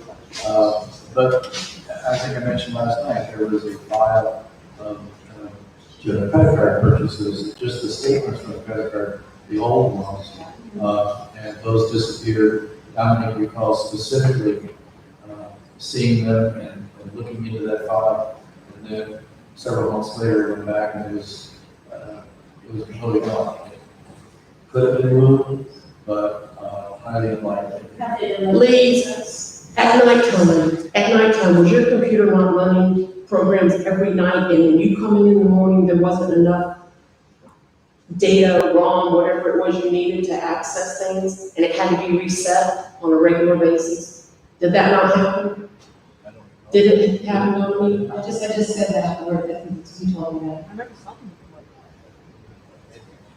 Like there was not enough, remember how you would say there's not enough memory to There's a big, files? difference in. We didn't get you a new computer. Yeah, Yeah. we eventually had to get me a new computer because it was failing so much, but, I'd look at operator error first, to tell you the truth. Ron wants to say something over. But I'm not trying to discredit the fact there is smoke. Whether it's produced by real fire today or, I don't know, but there is smoke that should be looked at. And I want to look at it. I would just like to look at it from the perspective of people are innocent until they're proven guilty, not guilty until they're proven innocent. There you go. That's my perspective. Well, so we're going to keep on battles back and forth all night long. And get with Mr. Basso and his attorney and find out when their schedules. I'll put it up here at the same time so we can get this done at the earliest opportunity. And I will also speak with Scott on Monday and get his advice, understanding we've got two different things going on, state law and open records. We've got perhaps misuse of government funds, but then we'll investigate a forensic audit and the cost. I will say that, the narrower the scope of forensic audit, the less expensive. Doesn't mean you don't want to do all of it, but you do a small one to start, so you do anything and expand if you want. I don't have a problem taking things one thing at a time. Look at all the credit cards first, step one. Look at all the checking accounts second. Look at all of the funding data and those breaches third. Just look at each one of them individually, and as we go through each one of them individually, find out, is there fault? Where was the fault? Is it criminal? Is it not? And let the evidence take us where it needs to go. Well, let's not hang somebody and then just say, oh, sorry, we didn't get it right. We go on to the court order for those files. So how about this, I think that we've actually listened to our community, we've brought up the issue, we're looking for a solution, to do this in a special meeting, we'll continue with this, but there is a motion, that we need to, address for now, and we can give direction, I think I believe our city administrator has some direction. Okay, so, excuse me? Oh, Ms. Rose? How are y'all doing? For the record, name, Pardon me? for the record, What? your name and address. Daisy Raspberry. No, I'm James Everett. There might be a little simpler solution to this. I don't know who your CPA is, but he is supposed to know where all this goes and make a report to you every month. So if you take this indiscrepancies to him, let him answer it first. If it don't, and he can't answer them, you need to get a new CPA. Why was those checks, fraudulent checks out there for 6 months and nobody knew about it? If he's not doing his job, get one that will. Thank you, Mr. Mayor.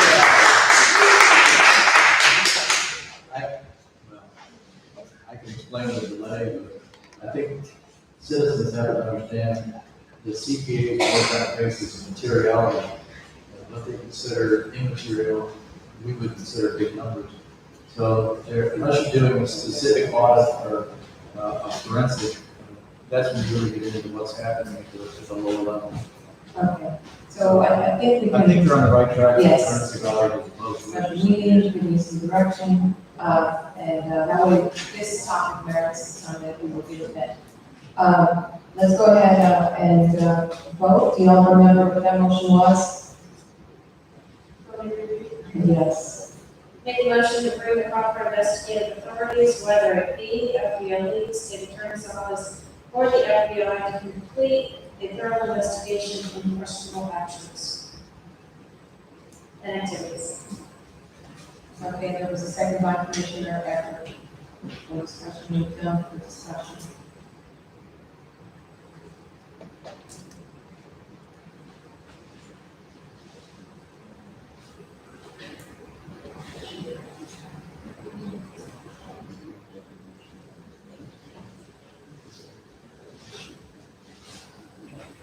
Okay, let's go ahead and vote. Zone 1, Yes. Zone 2, No. Zone 3, No. Zone 4, No. and I say no. Did you want? You started on this, and now you're gonna sit up there and vote no? Well, you brought all of this to my attention, and now you think you can just hang me in the closet and let it go away? That shit is, no, you don't understand, because you've made me come up here and look like the asshole of this town, and you just shot a big F you to me and all of the rest of the citizens here, because you're so fucking two-faced. Don't you ever try to speak to me again. I understand. Charlene, we're not turning our back. I was just. No, I'm not even talking, you don't even count. She's the one that drugged me into this, and then she wanted me to stop when it got too hot for them. And I am not stopping. Oh, hell no. I am going as high as I can with this crap. Mark my words, it ain't over. I understand. Thank you for sharing that. Oh, you're more than welcome. And I understand what you're saying, and I know that many of the people of the community have seen what we've gone through up here when there have been issues with the previous administration, and I've been up here discussing policies, and I've been frustrated, trying to share with the commission some of the things that I've been seeing, and I have felt that, most of the commissioners have blinders. And I thank you for listening to me as a citizen. This is very bold for you to bring this, and I'm very honored that you did that. Yeah, you wanted me to, and I did it as a favor to you. Thank you very much. With all due respect, some of the credibility is gone away. I'm sorry, but the. Oh, no, the credibility hadn't gone away, because I still have the We records. allowed you, just please. If I'm not finished, let me ask you continue. It's just a One little second. disturbing. It's just a little disturbing about, okay, it's clearly disturbing, so it's just a little. There's a lot disturbing. Excuse me, and I know what you're saying. I don't know what you do, actually. I'm telling the truth. I don't know if you're feeling that. We still need to move forward with the forensic audit just the same, and let's see what this language, let's move on to the rest of the agenda, if we may, please. Yes, you will. And I just wanted to let, Ms. Charlene Bishop know that I do appreciate what, she's done to come here and share all this, which I am very touched by that. But at the same time, some people might be thinking, well, this is too much too late.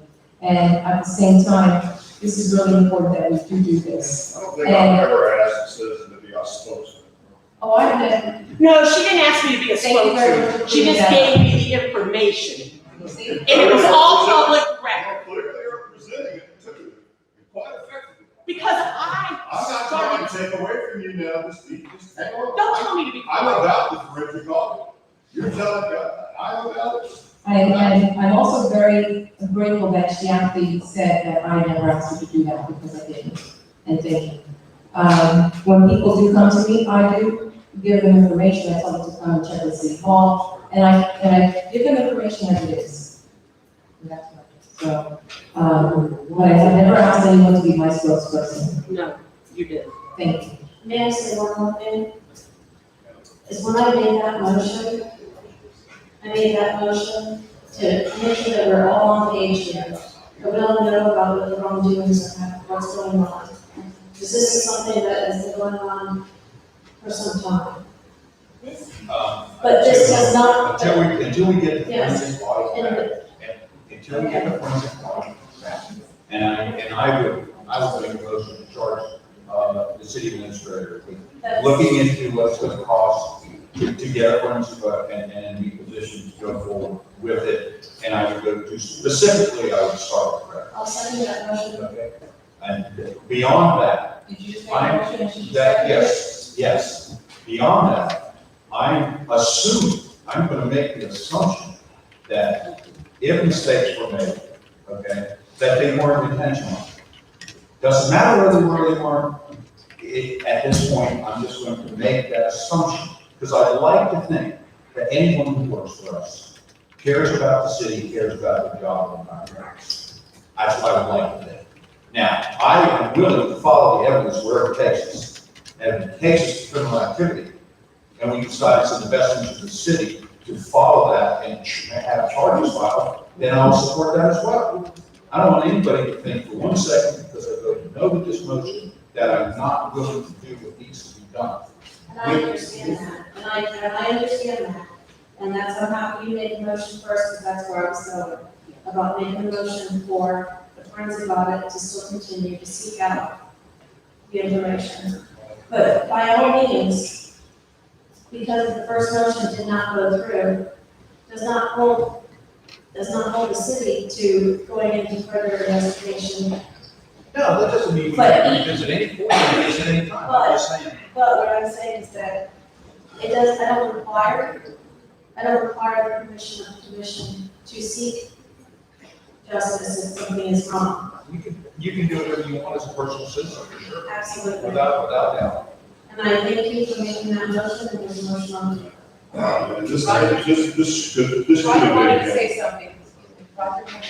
The motion was a good motion, it's just was, in my opinion, at the wrong time.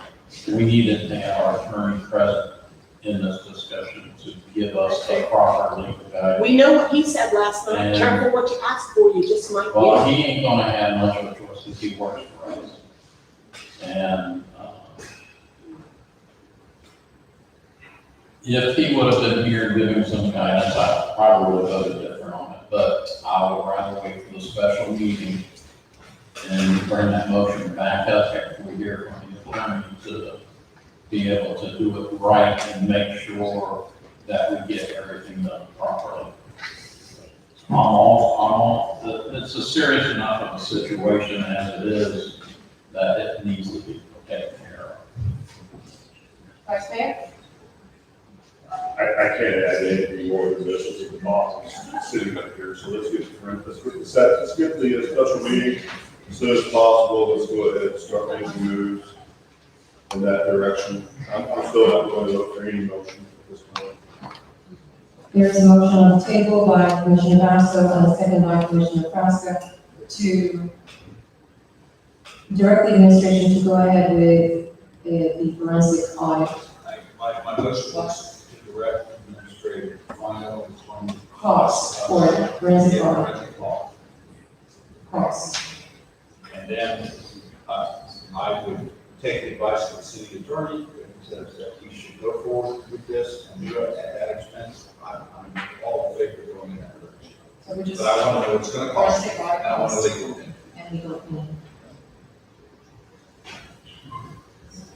Zone 1, Yes. Zone 2, Yes. Zone 3, Yes. Zone 4, No, and I say yes, motion passes.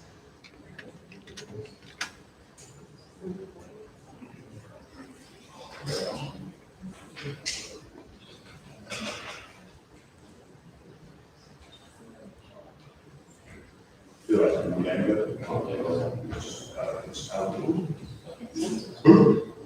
It's okay, what we're gonna do, I've made a request by Commissioner to take a 5-minute break. We'll come back at 10 to the hour. Thank you.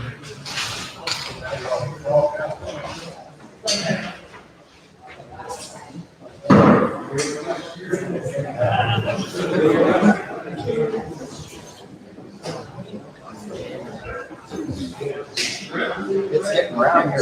Sorry.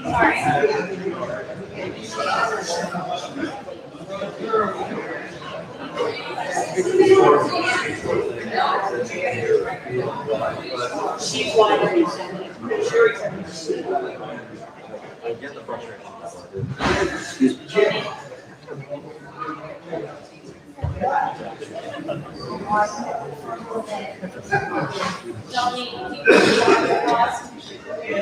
No, it's still going.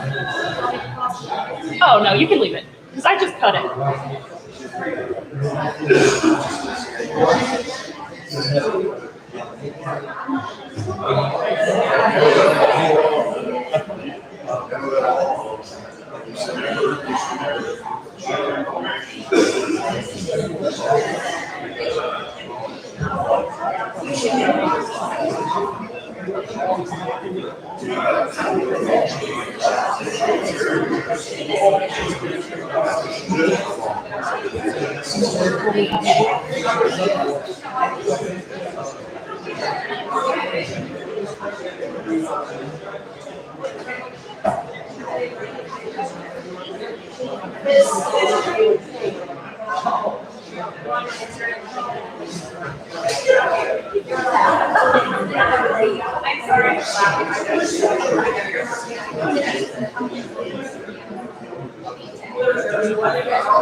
Let's get into some of the really interesting ones.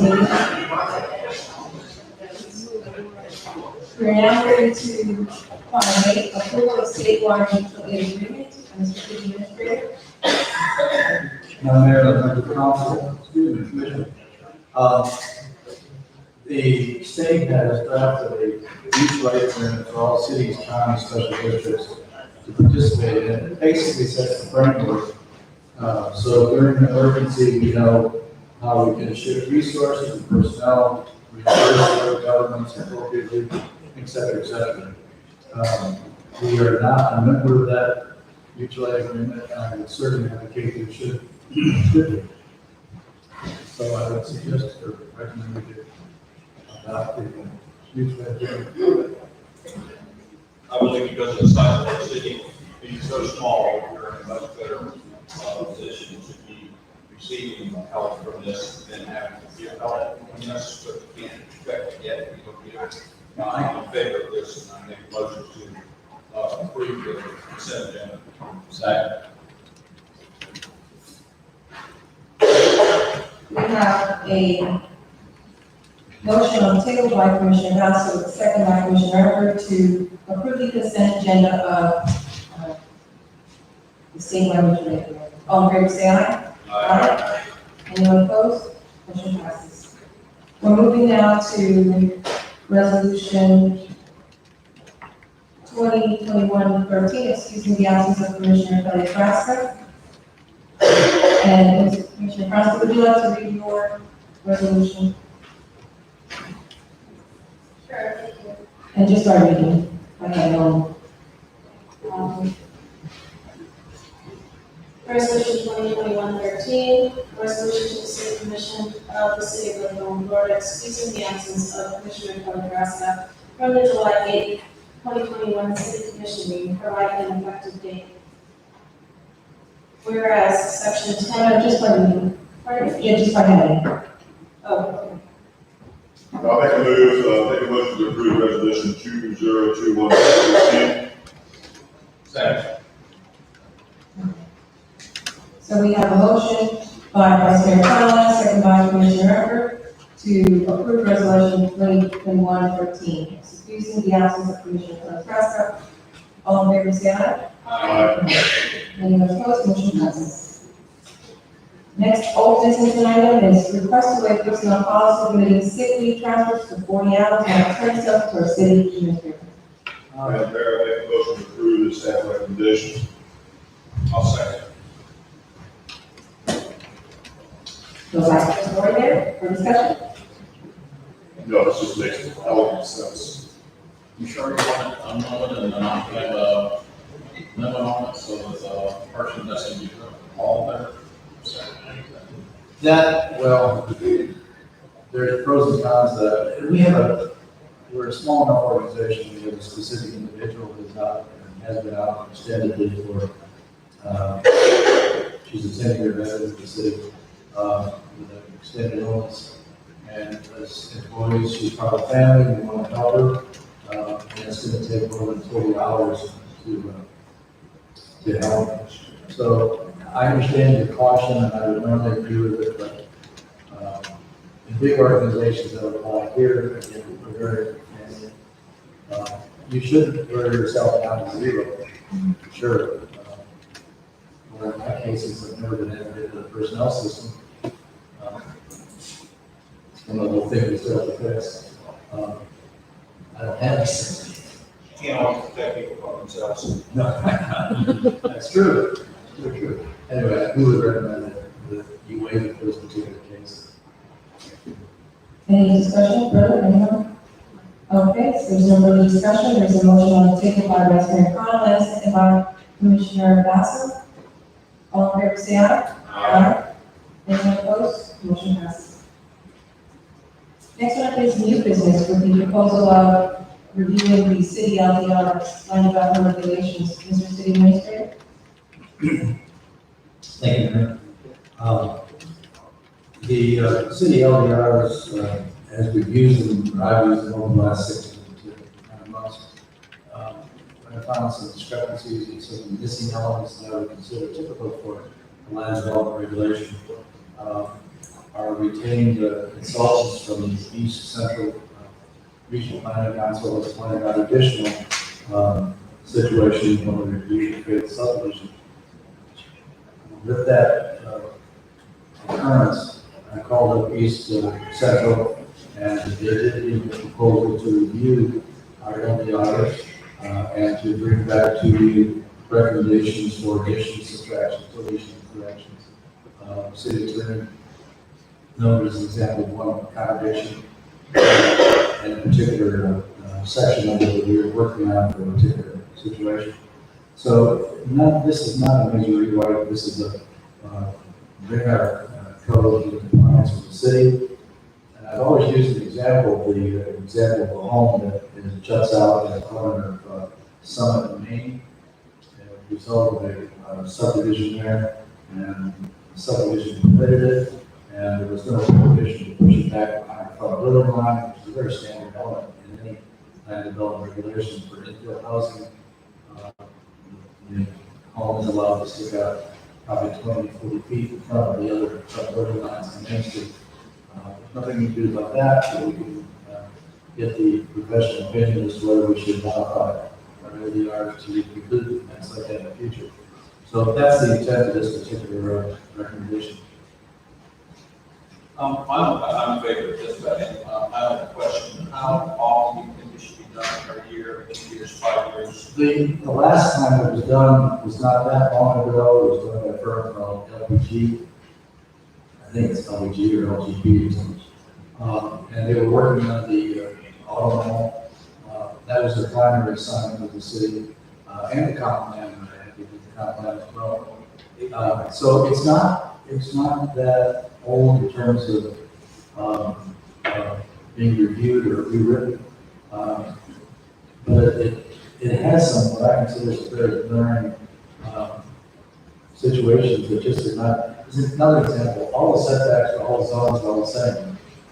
There's no differentiation between a home on a 2.5 acre lot and a non-conforming home in the middle of an R3. And same setbacks. It just doesn't. It's not the way you normally do it. Maybe that's what you would like to continue. That's fine. But I would like to have somebody agree with me or disagree with me and bring back those recommendations to you and let you chew them up. Obviously, the plan commission doing something to be involved in that review process prior to EC work. What was driving my question was, if this is an annual thing, we should be looking at the budget thing? I don't, the annual's too frequent, I think. Okay. And too expensive, I would think, unless there's something happens, a change in state law, a change in attitude in the city, I would say 5 years. And this particular one is not, I wouldn't call it a typical review, I just call it, I see things in here that should be here that aren't, should be missing, take a check. I'll make a motion to approve the quote for protective planning systems, not to exceed $7,000. Second. There is a motion by Commissioner Pasco, with a second by Commissioner Preston. Adjourned by Commissioner Preston. Any further discussion, anybody wants to think about this? Let's go ahead and vote, all in favor, say aye. Aye. Motion passes. The next topic up is the appointment of PLDRC members. Oh, okay. That's it. Oh. 7B, renewal of Halifax Municipality Agreement. Every year, Halifax presents an updated agreement.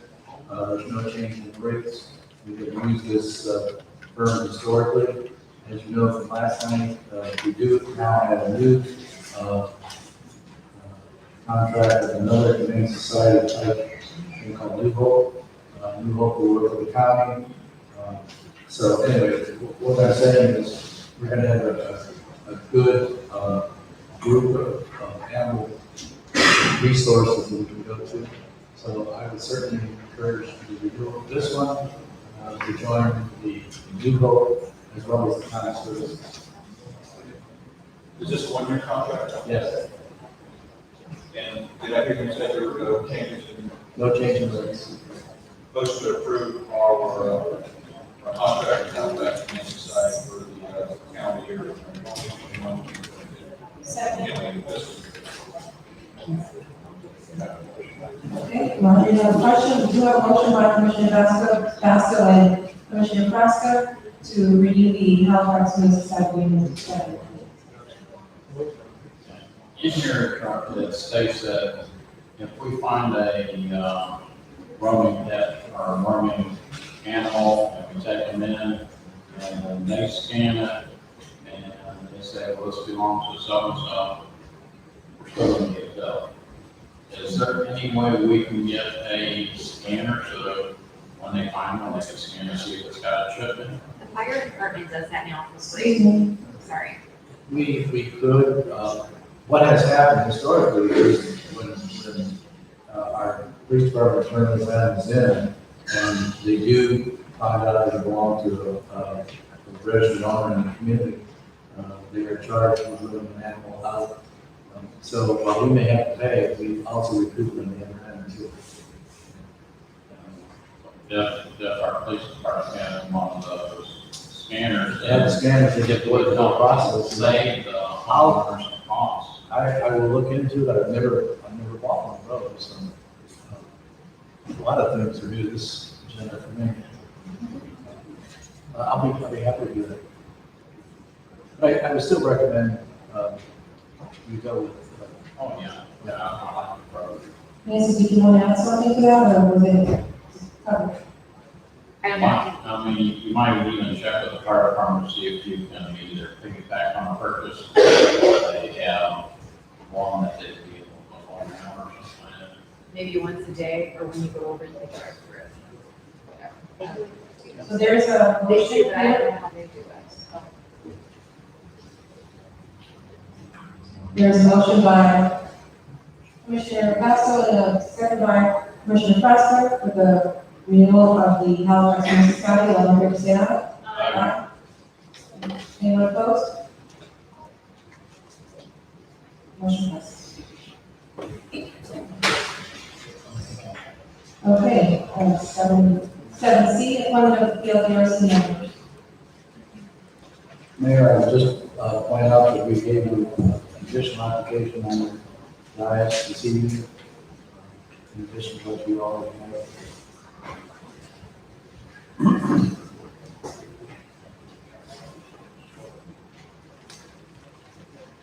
Commissioner, discussion? Mr. Farmer here tonight? Do we have, yeah, this is a question, do we have, Mr. Earl Farmer? Teresa Lane? Teresa Lane is here. What's the rest we have here? Joe Hammond? Roxanne Goodman? And Roxanne Goodman is not here, so we do have present Joe Hammond, who's letter in the packet here, and we have, Teresa Lane. Question, was there an application for Joe or? It just happened. Joe Is it? sent an email expressing his desire to be appointed. Okay. One of the documents in here. Yeah, I saw the email, just didn't know what was missing. In general, I don't know that it's necessary for a city board member to fill out an application. It is. He's only good for 1 year. No, I know it is good, but No, the application is only good for 1 year. He has to fill it out every time. That's what your A new- application. It's right on the bottom of the application. maybe we can change that. Because I think if someone is doing a job and qualified to do the job, then filling out an application. Was Mr. Farmer notified of tonight's meeting? Do you want to just, come up here and thank you very much? Nancy Weary, Lake Helen. Was Mr. Farmer notified of the PLDRC? I know, we didn't. Well, I know that, I know from talking with him before, has been applying for over a year, many times. And he was, in the running last time, with Ms. Laziza and wasn't here, didn't know about the meeting tonight or that night. So I'm gonna guess he probably didn't know tonight either. Maybe someone just didn't let him know. They said we didn't, I had the gentleman, nice young man, so everybody's on me. Those good men, Yes. be a good choice. I just, if people are sitting on the board and they're doing a good job, I don't have a problem with receiving them, but I wasn't aware that they have to refill an application every single time. Yeah. So are you telling me that, Mr. Hammond is disqualified because he did not Yes. fill out an application? Yes. Is that accurate? It's on your form. Look at Roxanne's application, right there.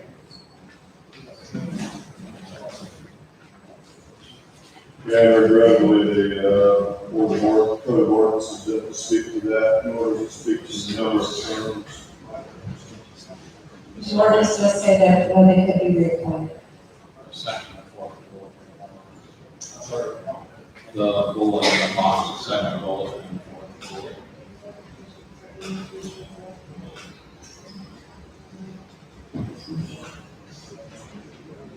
Yeah, it's split the hair, but it's truly there, but Commissioners, we do have another meeting on the 22nd. And if you'd like to, Did Mr. Hammond know that he had to fill out an application?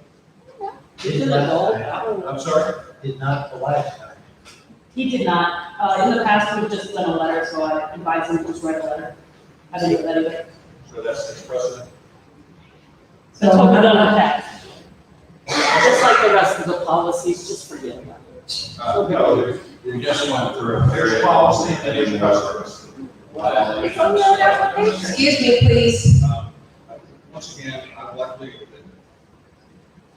I would like to have a suggestion. Yeah. We do have another meeting on the 22nd. This could give them, we could take this and move back to the 22nd, giving them an opportunity to be notified and for Mr. Hammond to fill out an application. It could be that simple. That's a good suggestion. Would you all like that? Okay, yes, I would like some type of. I'm sorry. Yes, yes. Okay, over there? yeah, I'm good. I'm just I'm looking in the code of ordinances here to get some type of direction on the instructions from the bottom of this form. The code of ordinances for the PLDRC function, powers, and duties doesn't speak to anything about any the application in any form either. So this is probably something that has to do with previous administrative, previous staff. There had to be some type of function involved, some type of process. If you were to ask me my non-legal opinion, I would say that's typically what you would say in an application for employment, and the person is not hired, their application expires after a year, and they're already filed, and they're still working hired. I wouldn't think it would apply to anybody subject to reemployment. I think that's the intent, but once again, I'd make a motion to postpone this until the next meeting, and that way everyone can be notified that we're going Yes. Please come up.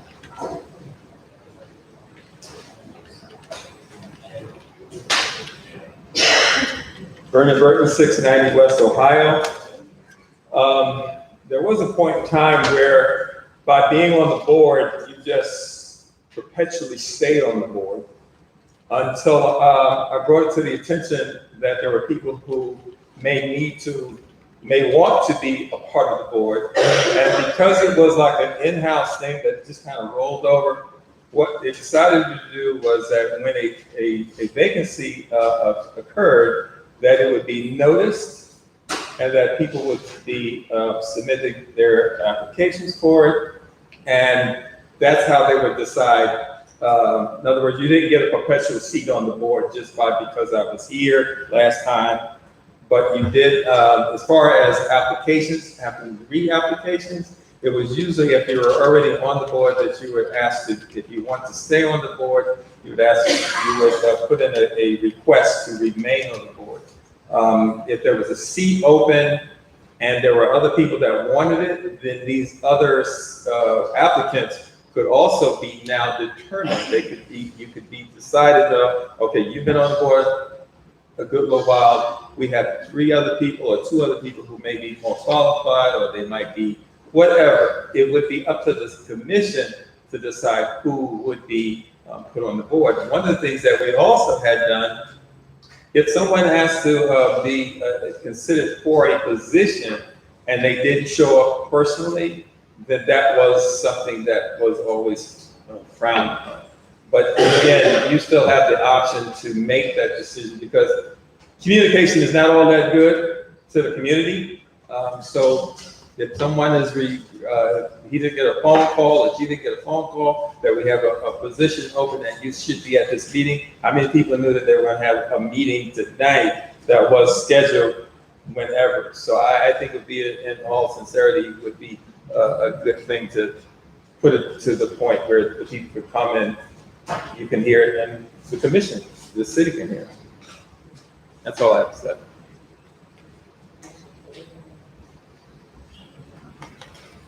So there's a motion for this to be the September 22nd meeting. Do we have a second on that? Sorry, did you say September 22nd? That's what I did, second by Evan. Second.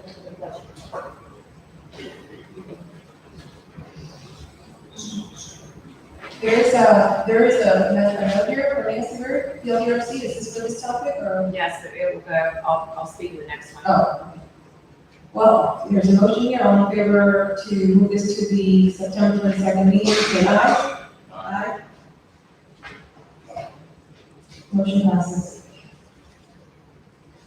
Okay, we're jumping down to 7E, which is the ECT engineering services. Mayor, members of the commission, we use the firm ECT for engineering services. We have either through them or the predecessor since 1988. My experience with them has been very positive, particularly with the individual assigned to our community. And as a way of how they bill us for their services, usually on a project-by-project basis. And we've included a number of projects last evening, for example. We also have from time to time, the staff has a need to consult with an engineer about how do we solve this problem or what do we do with that. They're not projects, they just need the advice, and receive it. In order for them to bill us for that, they would like to have a standing work order in the amount of $15,000 that they could draw from every time there is a call to them that we need help. And a work order would be created. That work order has now expired, or will expire at the end of this month, and we would like the ability to call on them again for miscellaneous services. Classic example is what I just mentioned earlier, where we had High Street and Shakers. We needed something to tell us the best solution that came out, and what I thought was a very good recommendation. So it's just something that would allow the staff to help us do our job, since none of us on staff are engineers. And that's what we see. Is there a fee schedule associated with that? And it is their regular, it's in their national contract. Do we have a motion?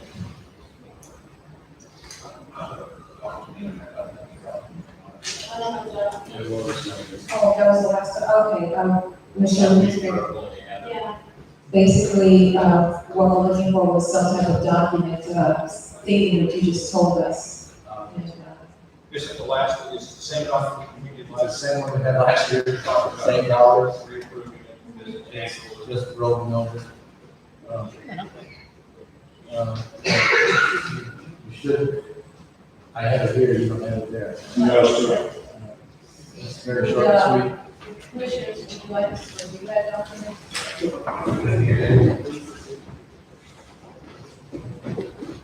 We might cut in six, annual. We'll get to, we've got copies. That's a secret.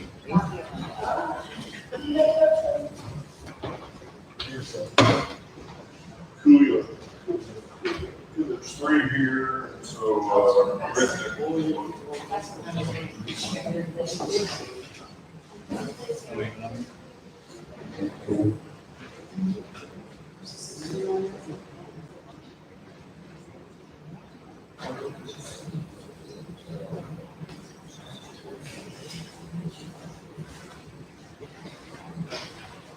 so this is prior to our budget hearing as well, too, so if you could please, help me understand how we're going to fund this. This, we have a line item for engineering services. But that's how we pay for it, this is how they would bill us. Assuming, because there's not fee schedules associated with this. Yes. Assuming that it's the same fee schedule that we had last year, I'm fine with it. Okay. So basically, what he's saying, it's the same fee schedule. It is the same fee schedule. The fee schedule is contained in your master agreement, which we've had for years. I'll make a motion to engage, and then this one is search report, city electric and ECT services. 2021 to 2021, assuming that the fee schedule is the same as it was last year. Yeah, not to exceed that. Do we have a second? Sorry, you were done after the first part. Did you get that motion? Okay. So we do have a motion by Commissioner Basso, with second by Commissioner Frast. Any further discussion regarding GCT? All in favor, say aye. Aye. Motion passes. I wanted to, Joe, there was just got stuff in my paperwork, it said LDRs. Did you want to say anything about the LDRs? Well, we just did them, that's what I was saying, Okay. a year ago, and then I'm wondering why we're doing them again, but Okay, so that was. they changed planning numbers too, so, I don't know. Okay. So-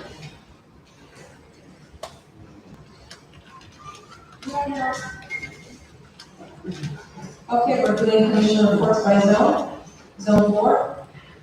So, several years ago, when I was a scout master of the local Boy Scout troop here, and not involved in city politics whatsoever, Mark Shaw was mayor. I was also sitting on the executive board of Boy Scouts America, and also a regional trainer, yada, yada. My Boy Scout troop, our Boy Scout troop back then was a big time backpacking and canoeing troop. We did a lot of it. We did a lot of that food camp initial. on the three-quarter rail that's out there, that's now Ohio Avenue. Mayor Shuttleworth approached me as scout master, knowing my position on the board, with an idea called Cross Florida, or Cross Volusia Trail. And part of that Cross Volusia Trail would start at what is at the Equestrian Center now. And in fact, the original building at the Equestrian Center, that's a kiosk there that's been used for meetings and concessions for the Equestrian Center, was indeed going to be a trailhead building for this Cross Florida Trail. And so we had made moves. And Mark and I had made moves with scouting, made moves with the county, Echo, all of that, and then Mark was unelected, as he likes to say. And so once he was unelected, that current commission at that point did not pursue it any further. Well, Mark has come back to me and asked if there's something that might be doable. And so I've done some preliminary discovery. I actually went to an FO meeting, totally as a non-involved participant, just get a sense of what would be involved in writing grants and writing requests. I've had a conversation with, coincidentally, the two of the significant Boy Scout professionals, paid professionals on the board, are still with the scouting organization.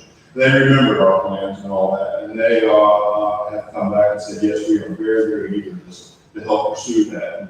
Because the trail would go past a Boy Scout camp out here on Ohio called Camp Mitchell. And Mitchell was a primitive camp, with no water, no other infrastructure. Totally primitive backpackers. So it was really cool for Boy Scouts to go out there, because, you know, hey, you gotta bring your water, you gotta bring your food, yeah, okay, here. So what I'd like is a consensus from the commission, if I may proceed further and getting more details from Scout. Create a tour out there with the city administrator and interested staff, the board members of Scouting that are interested in helping us do this, and pursue to see if it's still viable with them, and get a sense of what Scouting is looking for in return. Scouting can provide us a boatload of in-kind services, aerial engineering, topos, the whole 9 yards. I've reached out to a very good friend of mine who was part of the original GIS movement conversion in the county of Volusia. It actually has some really, really great maps of that area out there that we can use. Anyway, I'm willing to go ahead and champion this for the commission. I'm willing to go ahead and be a participant in the grant writing. I've already talked to a very, very old and dear friend of mine, Patricia Bailey, who is the guru of trails here in Volusia County. And Pat is more than willing to help us go through that and follow through this process. Not for this year, there's no way we can have it done. But I do believe sincerely that if I had this consensus from the commission, we may be presenting you with that ECHO grant authorization for 2022, 2023 ECHO grant. And ECHO has increased the funding for trails from 1.2 million to 1.5 million every year. And the county of Volusia is very eager to see something start happening with that, because the Cross Volusia Trail here would dump out into existing trails that are old railroad, old horse trails here in Lake Ellen that go through Cassadaga, actually dump out into Orange City. The master vision of these trails is that at one time you should be able to hike from DeLeon Springs all the way to New Smyrna. Now, New Smyrna has been very interested and very interested in achieving their side of the Cross Volusia Trail. And some preliminary discussions with New Smyrna and the trail enthusiasts, not the city of New Smyrna, with the trail enthusiasts, that would be done in segments. It's way too much to take off all at one time. It would be very expensive. So anyway, right now I'm in a true discovery mode. I am more than willing to provide monthly updates to this commission as we proceed. And the next step, if I do have this consensus to share with you, the next step is to get a hold of our to get the county involved. I've already had some preliminary involvement with the GIS folks. Then we'll have a tour with the BSA folks, powers that be, decision makers, who can help us understand what their role, what they might be considered. But we don't know. We don't know what that's going to look like just yet. But we had one preliminary meeting so far with Leah and march over Pat Norby and just see if it's doable. And it's doable. And I feel really good about it. I really feel that this time around we might just be able to pull it off. So I'm just asking for a consensus. I'm going to go ahead and approach this. I have a question. It says, is this going to be related to the current properties that city owns? Or are we talking about the possibility of incorporating the trail? Yeah, the original trail map for this portion of Lake County came out of the Equestrian Center. It went south to Ohio, and went east on Ohio, all the way to Ohio, turned to dirt. Then it goes a little bit further, then it turns into the Freeport Railway, then it turns into Camp Mitchell, and then beyond out to the Deep Creek. So, yeah, it would border on city property. On city property, and it would be. That was the idea. That kiosk was going to be a trailhead kiosk. And then to encourage then trail backpackers to camp there one morning or one evening before they start the main trail. So, what you're looking at is also going to entail the actual trailhead boards and the building or whatever. So Oh gosh, yes, it's going to. I know it needs a lot of love. Yeah, indeed, yeah. It's not the first time. I was involved in a couple of trails. Both my sons were the former conservationists, youth conservationists of the year for the trail work through our Boy Scout troop over in the Mineral Conservation Area. Working with the St. Johns River Management District back then too. So yeah, I'm all over this. This is my kind of thing. Why would you support it if you're working with staff, keeping them up to date? Keep us all up to date. Because there'll be a boatload of community involvement opportunities there, a boatload of involvement with the local troop. Other troops, this is ideal for Eagle Scout projects as well too. And we just have to have a willing partner with the city of Lake County, and I think we do. We think we do, but a lot of that depends on what we're going to get from scouting and the powers that be over there. So we are true discovery build. I don't have too many more answers beyond that. And what you're referring to is what is currently listed as the River to Sea Trail, River to Sea. which starts at Lake Dexter, goes through Greenland, down Alabama. It's supposed to come through Victoria Park, down Blue Lake, down to Orange Camp. It picks up at the bridge, comes across the bridge and stops at Summit. Then it picks up at the north side of Lake Park, goes down to the Equestrian Center, down to Ohio, down to Pratt stops. So we need that center part from Summit to the park also. Commissioner Eckert and I have been involved in scouting programs for a good portion of our lives, so we have a lot of background with this. So thank you. Appreciate that. Consensus is good. I'll proceed and report for us for the October meeting. It won't be the 22nd meeting. It'll be for the October meeting. Thank you. That's all I have. I'd like the commission's support that we do that for the September 22nd meeting. I want to be there when we call and trying to schedule a meeting. Instead of time sensitive, would not be able to do it in the October meeting. And I said, because it's the second reading of the budget period that will change, and I've already invested in the trip that ought to be on. It's not a regular scheduled meeting, so it's just what we're doing. I make a motion to approve this action. I just, So you think it's going to pass it?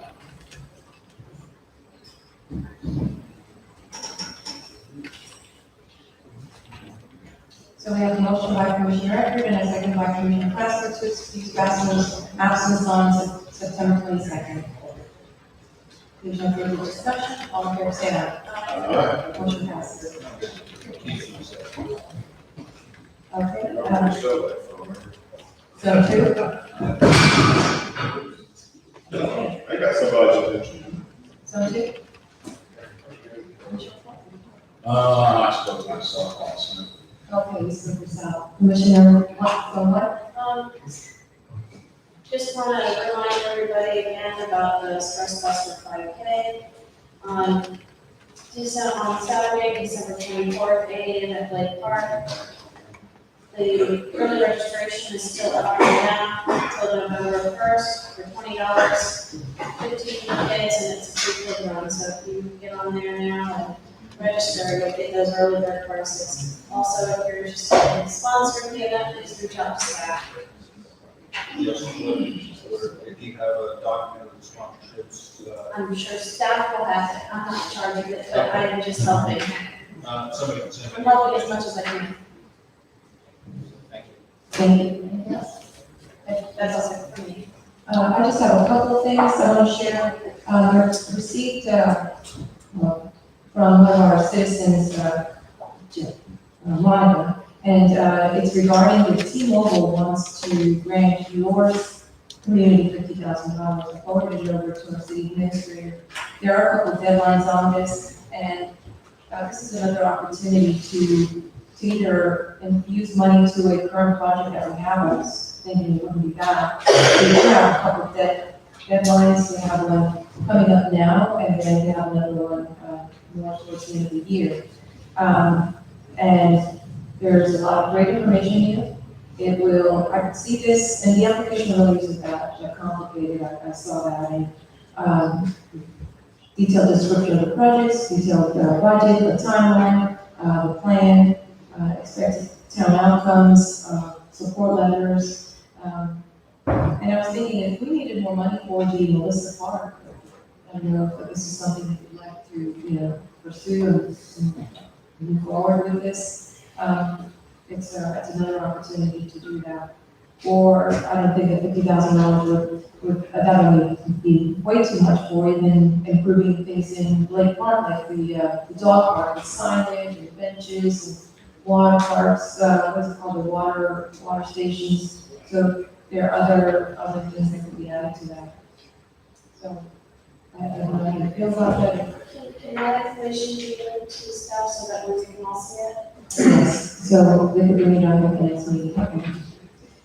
Then another, this is a community concern regarding the Lake Helen Lake. Received a call from Roger Sonic of the Helen Lake, and he's concerned that we've had a very wet season. And he said the watermarks are pretty much kind of getting to that stage. And he was requesting to see if there would be any possibility to address the fact that the passage the pipe that goes between Lake Helen Lake and Lake Harlem, they haven't been maintained. And I do have, if Ricky, would you be able to come up and just give us a little bit on that? Yeah. I appreciate that, thank you so much. And that's, because I was told that, they couldn't find the pipes. So maybe get a little background on that. Thank you so much. Oh, no problem. In '04, when we had all the hurricanes and the lakes come all the way up, it was told to us at Public Works at the time, Joe Moore was the Public Works Director and I was the utility, that there was a old pipe right across there, it's just below the road. So when the lake got up too high, it would go over into Harlan. Well, at that time, we were going over almost the road. We took a backhoe out there and I dug around all the way down. We found it. We had the police department or fire department come in and they jetted through and got it open in there. But it's kind of like a emergency plug. You know, you have it ready when you need it, but right now the lake hasn't gotten that high because it really has to get a lot higher than that before we'll go through there. So, but I told the mayor that I would go out there and mark it because I pretty much know where it's at, go dig it up, and then we'll go ahead and get the county to come out with their machine and clean it out for us. So it's ready. And then we'll have concrete around there like a collar to keep it there so you can find it all the time. And then we'll also GPS it and give it to ECT so they can put it on their map and have it there. Can I interject for, I think we're going down a path that's not necessary. The reason I'm saying that is I think what ECT needs to do is they need to take a look at the canal that was dug out on the property east of town that drains into Deep Creek. And I know that as the water management made them go back in for weir zones. And those weirs is what stakes the water up and allows the lake to start to come back up. But because of the weirs in there that are not the same elevation as the ground elevation, the lake will never, in my opinion, get to the height to where it will need to overflow. Right. So it's a way. Now, this is my opinion. What I'd like ECT to do is look at that, confirm it, and decide whether or not we even need to have it anymore. I'll still go ahead and mark it so we have it there. Yes, That absolutely. way we know where it's at, just in case you have Yes. an emergency where it would go up and go through, because we were at critical level whenever we opened it up and it just went Yes. right down into Harlem to relieve the lake. I'm concerned, and I do believe that the reason the water drained down to the lake we did was because that canal was done. I absolutely agree. And there was actions that was taken by St. Joseph Water Management County that had them go into weirs, and whether it was part of the original plan, they never did it, or whatever. Or oops. Once the weirs went in, the water started to stage back up, and the lake eventually started to come back. And the lake has come up. I watched the boat ramp, the sections of concrete where we poured all the way out when it was really low. So now we have the boat ramp way out there so they don't tear it up. And you can see it coming up every day. And it's high. I mean, it's really getting back up to a nice level. We kayak fish in there every weekend almost, and it's really nice. So I don't know if we need a motion to have staff, have ECT look at that or not, but I don't want to spend good money after that. If we need something, let's do it. And that comes back like Lee, whenever he gave you that miscellaneous, Right. that's where we use that. And I just reference that portion, this one is. Isn't that part of the, water plan for them, the Department review the stormwater and the water system on that? That's all part of the investigative process, yes. But I don't know if it's been discussed with them. No, no, no.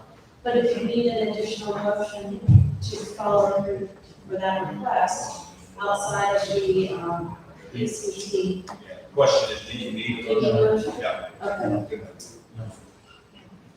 Thank you for addressing my concern. And then I have another concern regarding some of the that's happening with I'm sure you folks have received the email regarding the property of 376 Ohio, West Ohio. And I was asked by one of the neighbors of that property to come over and, take a look at the situation. And I want the people in Holland to understand, I was trying to see, because when I went there, they showed me where their marking is. The septic tank is now on city land on their 370 property. And now there is a new construction that is being placed in between the 370 and 380. And what I found out, my concern was, has the city done anything that was inappropriate? And I want the community to know that the city, I said it's been interpreted to me, has been misled. The builder and the property owner have deeded to themselves a portion of the land in between the two properties. And they came to our city to request a permit. And with a survey that shows 3 lots. And when they went to go on the property appraiser site, as they're getting ready to confirm, it shows 3 lots. But the city of Lake Helen has never approved, the commission has never approved a subdivision. So I just want our community to know that our city has not done anything wrong, but that someone came to our city and misrepresented. And I want to commend the quick action of our city administrator. He placed a stop order, and he is continuing to address that matter. So just wanted everyone to know that. And I don't have anything further on my topic for discussion. I have a question on that. Do they have to have some type of paperwork before they can lot split from the city to prove to the county? Yes. And the, Yeah, that's They can follow the next, Yeah, they can follow the exactly. city and the county. And Mr. Evans has taken the actions necessary to address all that, and I want to thank you. Thank you. I don't have anything in my report, so I'll turn it over to the city administrator. And I got one question. Can we ban that builder from ever building in Lake Helen? Unfortunately not. we certainly can report the activities that we're talking about to the Florida Building Code. They actually license the contractors. It's the contractor's responsibility to live up to the building code. And obviously, in this particular case, not only did he attempt to run something by us, but he also convinced the property appraiser that there was a subdivision that was in fact not there. So the contractor is responsible for not the owner? No, this, the contractor Contractor is the It's owner. the owner, same Oh, person. contractor, Yeah. oh, okay, same thing. Yeah. So, Do you need yeah. direction to do that? If I did it too late, it's already said. Oh, okay. Right there. And by the way, I applaud you as well too. You know, the easy solution here is removing that, plain and simple. So I'm so happy you're sticking to your strategy and sticking to your style. And so, thanks. Thank you. It's your turn. My turn. Something not nearly as fun and exciting, but I want to bring you up to date on the Creative Arts Cafe and what I've been doing in discussing the future use of that building with individuals who have come to me and said they'd like to use the property. Right now I have two proposals. Both are, one is in your agenda packet, the other was just given to you this evening. And there's a third party that is interested, but has not yet submitted anything to me. But I wanted to let you know what I have told these individuals that I thought would be appropriate to include in the proposal. As for maintenance of the building, they would pay for the water, they would pay for the electricity, they would pay for minor repairs, we would pay for major repairs. The difference being air conditioning filters, they would take care of. New air conditioner, we would take care of. As for rent, which is always something that is of interest, these are incidentally nonprofit corporations, and I told them instead of a rent to the city, if they would take those excess funds and plow them back into community activities in the building or in the park, that would be, to me, much more beneficial to the community than giving us $500 a month, which is, for a $4.7 million budget, really doesn't make a big dent. But activities in the community for our citizens, I thought would be much more appreciated by the citizens. That's what I told them. If you want to change that, this would be an appropriate time. Now, I also want to ask what a closing date would be. I would suggest September 30th for a closing date for any future applications. As I said, I already have 2 applications, proposals, a third one I expect on the 30th. But if anybody else comes to my attention, I'd like to be able to say, here's the cutoff date, because we will have on the 14th agenda. On the 14th agenda, I would expect these individuals or these groups to come and make presentations to you on what they think they could do for the community by using that building. And what they would propose in the building. So I guess that's what I really wanted to do, is bring you up to speed on what's happened with that building, what I've told the groups when I've met them. And if I'm on the wrong track, please correct me so I can correct that. But otherwise, the proposals will be along the vein I told you about. Would it not be cleaner for the city just to collect the rent, even if we are going to turn right around and spend it there? And the only reason I'm saying that is, okay, let's say they're gonna put the money back in something they want to do there. And I have no problem with the people who can bring us the idea of what they want to do. But still, if it's a capital improvement, it's going to need engineering, it's going to need all those other things that the city's going to be involved with. And so it seems to me like maybe it'd be cleaner just to collect the rent, even if we're just going to dedicate it to what whoever the rent facility would like to do as far as capital. And I hear what you're trying to do, and I agree with what you're trying to do. I just don't know how clean that's going to be. Let me, a little more detail on our motive. Okay. If they gave us the money, then we would have to plan the activity and program the activity in some form or fashion. I see. Okay. What I was intending to do is I get it. let them use their people. Yep. So I was being selfish. I hear what you're saying. I like it.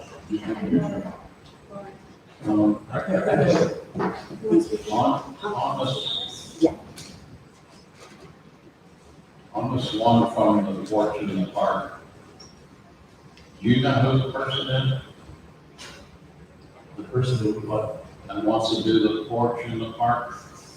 There's nothing that says, Oh, I'm sorry. nothing about them or anything. It's Marie Hardwick. Marie Hardwick. Oh, okay, because Oh, it doesn't have their name on it, no history or nothing about them. That needs to be in the application. Howard. That's Maria. You're seeking consistency, I think your approach is followed. I mean, this will certainly assuage some of the political aspects of the previous effort that created the green bus. Some of the heartache there of the effort before. That still remains, correct? So if my consensus is yes, please proceed. By the October 14th meeting, if we have respondents to that, then they should be able to make a presentation at that point and give us some details and why they think they're a good fit for it. And the shoestring is a good fit. There may be other good fits out there too, so yeah, I'm good. That's me. I would tell them it would be in their best interest to be here at that meeting. Oh, I would expect them to make a presentation. Oh, yeah, they show interest, you don't show up. That's, Put it on computer is one thing, but I would like to have them so you could ask questions and get feedback. We do have a speaker? I am Lori Lemoyne. I'm current president of Shoestring Theater and former chair of Park and Rec for City Lake Ellen. I just wanted to ask that if you guys were going to put any additional stipulations, because proposals have been submitted and now we're asking for presentations too, to please make sure we're informed of those changes in the rules before we come to make a presentation that might lead to something different. well, that being said, there's some language in here, I think it's just minor. You talk about public schools in one section of the agreement, yet you mention area schools in another. I think it's area schools should be the terms. Yes. You use, not just public, that would then public to me would exclude a private school if they wish to avail themselves of that ability. You have a couple of notes and performance that are duplicates, but that could be something that could be easily addressed in that. And he already explained the additional ring with that, and we had a question on that as well too. That's all. For me, I would see a change in process. Okay. That Because would be when we had the submitted that proposal, it was really for the city. I assumed that the city attorney was going to be in touch with us so we could clean up some of that language before it came to the commission. Oh, So I just want to make sure that we're all on the same page Yeah. before we start presenting, right? I don't want to build something that's not to the benefit of your time or our time. It didn't address anything in the kitchen item. The agreement didn't address any. It does.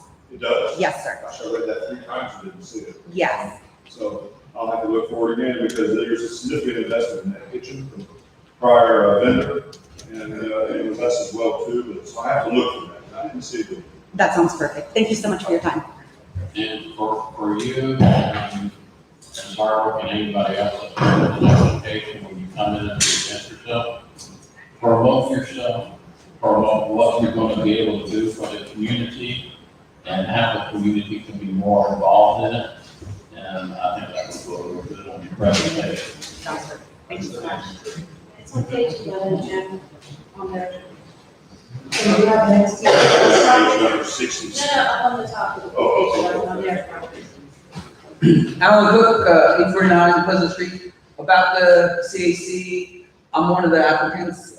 There's actually a group of us that are interested in it. I wanted to clarify one thing. We, at this current time, aren't a nonprofit.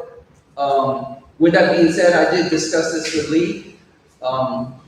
We would rather pay rent, and you guys applied maybe to a fund to maintain the building. That being said, if we are a for-profit, and I'm not saying we can't make a nonprofit, but at this time, I would like to clarify, obviously, if you're a nonprofit, we or you guys do not pay property taxes on that building. When it was Decker's or Sinatra's, you applied, or you guys obviously were charged property taxes because it was a for-profit business. I asked Lee for an amount. Obviously, he's been very busy, but before that meeting, can we clarify that? What the property taxes would be. I would like that, kind of, because we are on the fence of profit, nonprofit, how we, City administrator? Yeah, Alan did ask me that, and I didn't get a chance to get back to it, my fault. We'll be happy to get that number. Yeah, this is a unique situation in that, we, rather than us giving everybody all the information out there, we're more interested in what your ideas are and coming back to us. And so, you know, how you couch your proposal, is going to make all the difference in, you know, how we're inspired by what we want to do about it. And to me, it doesn't matter which one it is, as long as at the end of the day, it provides events for the city, provides money for capital improvement for the city, and it fits best. yeah, I'm looking at, is it $1,000 a year, is it $10,000 a year? I don't know what we're getting in bed with if we stay nonprofit or for-profit, is my point. I just need to kind of have obviously, property taxes are gonna change, but I just need to know. I'm sure Lee can help. Okay, and we did discuss this, and he hasn't had a whole lot of time I did kind of surprise him with my application. But, and I know he's been very busy, but I just wanted to kind of clarify that he was a little fuzzy on the property tax thing. I kind of remember meetings with talk of Sinatra's and a rent, and then obviously you guys had to escrow so much for property taxes, and I knew there was something there. Just wanted to make it known. For you, is food involved into your proposal? No food, no restaurant style, obviously. I don't want to, I mean, obviously we can go into what I think, but I don't think we're not ready for that. But, no, not a restaurant. Or just a community center. Put it back to what it was intended to be. That's it. Thank you. Just, before we proceed to the other ones, in deference to Commissioner Price, I think exactly, page 10, item N, page 11, that refers to maintenance on the premises and all that, but there's a significant amount of kitchen equipment, and I think we really should address the maintenance of the kitchen equipment per se. It's a different level of maintenance rather than just maintenance of the premises and such. That's what I was looking for, and I'm kind of anal about stuff like this. And it was read the word kitchen once from us. Thank you. We do have another speaker. Maria Hardwick, owner of Fire Volleyball Academy 565, Lake Hill and Lakeview Drive.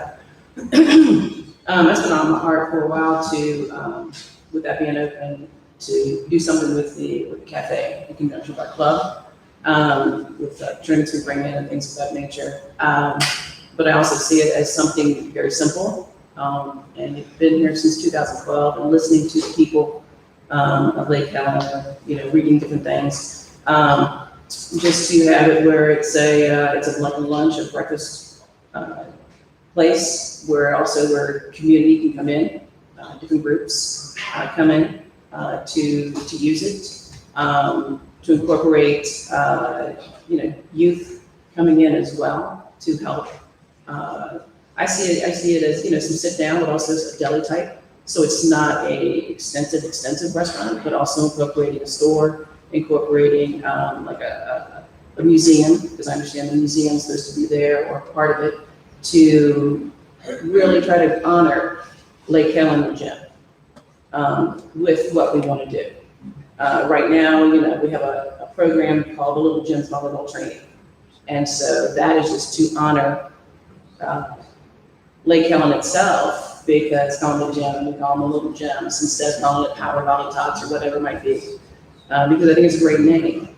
And my heart is to keep in line with what the people want and keeping it simple. I did walk through it. I've got Karen Garyantes is working with me as well. And I have a cook in line and so forth. But utilizing, when I looked at it, I saw that side porch, which really stood out. And what's throughout Lake Helen are front porches. And, the name is not, solidified. I have to have it as the porch in the park. It could be the city porch or whatever it might be, with the cafe and museum. And I I know just brought back memories of seeing porches, sitting on my grandmother's back porch and just having great talks with family. And seeing as a place where the community come together and do different activities, talk, converse around some meals, around, simple meals or coffee or whatever it might be. But to really have the community connect, because there's a huge disconnection. And we wanted to make it a heart, for the people to play, come to enjoy the small town and the people, because the people is what really makes it shine. So.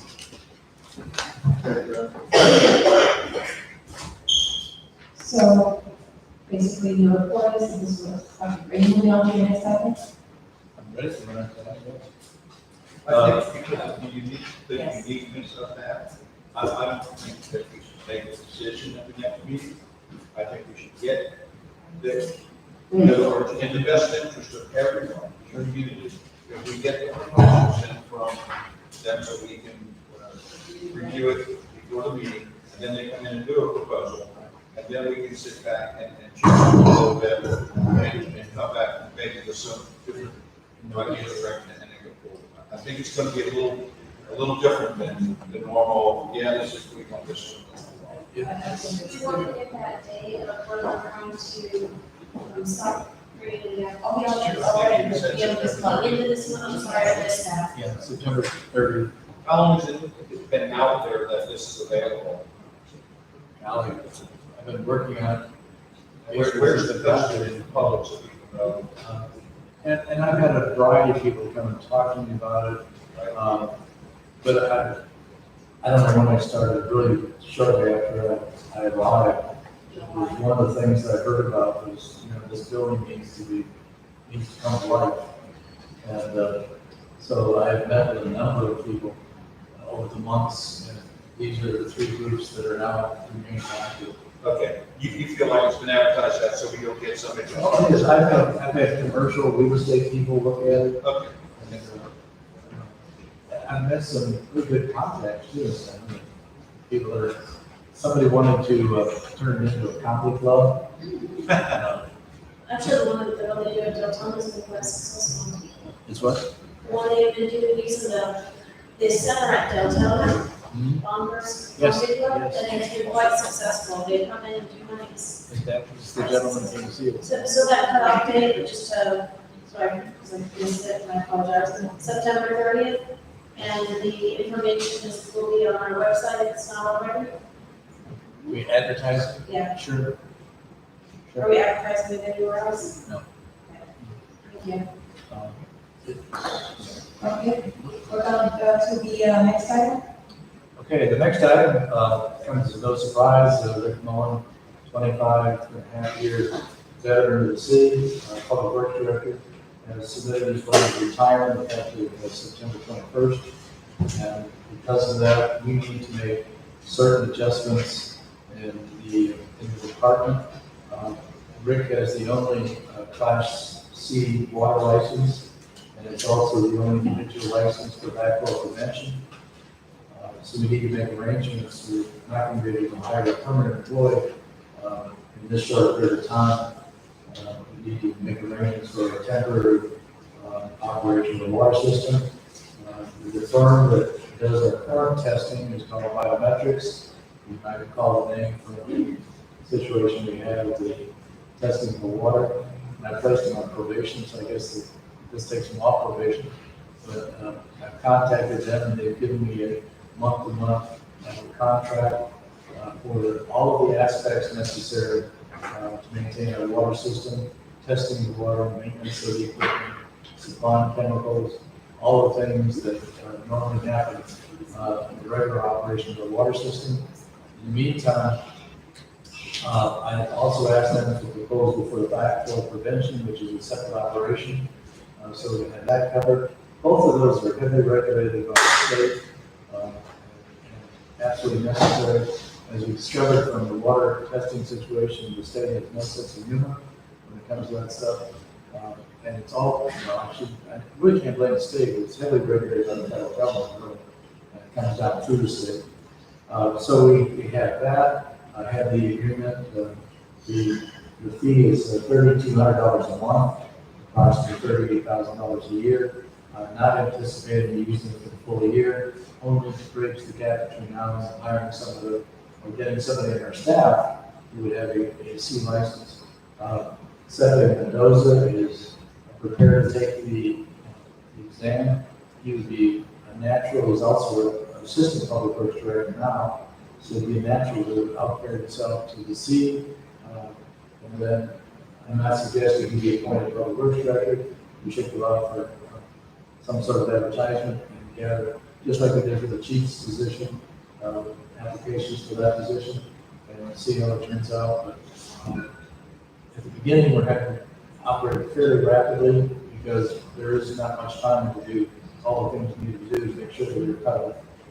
So I guess what I'm looking for tonight is your blessing to enter into a month-to-month with biometrics for $3,200. And then to appoint Sete on a temporary interim basis to be the public works director and to advertise for a permanent position for public works. One of the things that we'll have to really discuss, and I'm not really prepared to discuss it tonight, there was some suggestion, that in fact Rick made, that maybe this is the time when we should break off the two, public works versus utility.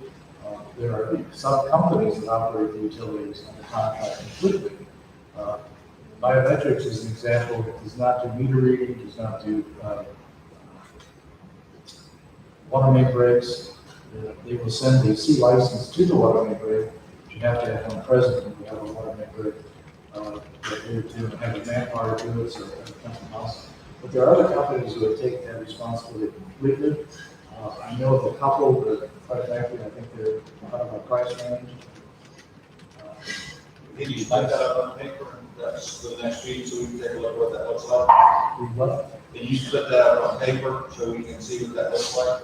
The suggestion? Yes. We used to have that around. It was. Yeah. Well, Rick, You know, the city grows, it's quite often, I mean, you know, parks directors, Oh, yeah. public works directors, yeah, Rick was the original. And then John was the, So, the owner of biometrics, I found out after talking to him several times, actually was an employee of the city, this city, 20 years ago. So he knows, or hopefully he remembers part of it. So anyway, with your understanding, I'm going to proceed along those lines. The intro, I'll be writing up something for you to consider for the advertisement. We could do that maybe in the 22nd to give you some copy to look at for the you're advertisement. looking for consensus to do that, and then, or do we need a motion for that? Are you looking for consensus to give you direction to bring that back to the 22nd, or? Yeah, a motion is more formal, but I'll be happy to take it. Probably that because you're hiring someone, Yeah. you can hire Sete for that. I'll be appointing him to the interim position, yes. Plus the So contract. let's get the wording on this. You're asking for, month-to-month for biometrics. Correct. And, And appointing Sete Appointing to Sete as the interim, the interim, and Is there a salary change there with that? there will be, I haven't figured out. Do we know what that is yet? No. with adjustment to bring back, salary adjustment to bring back. I can Advertising for a new public works. Yeah, yeah. so I'll make a motion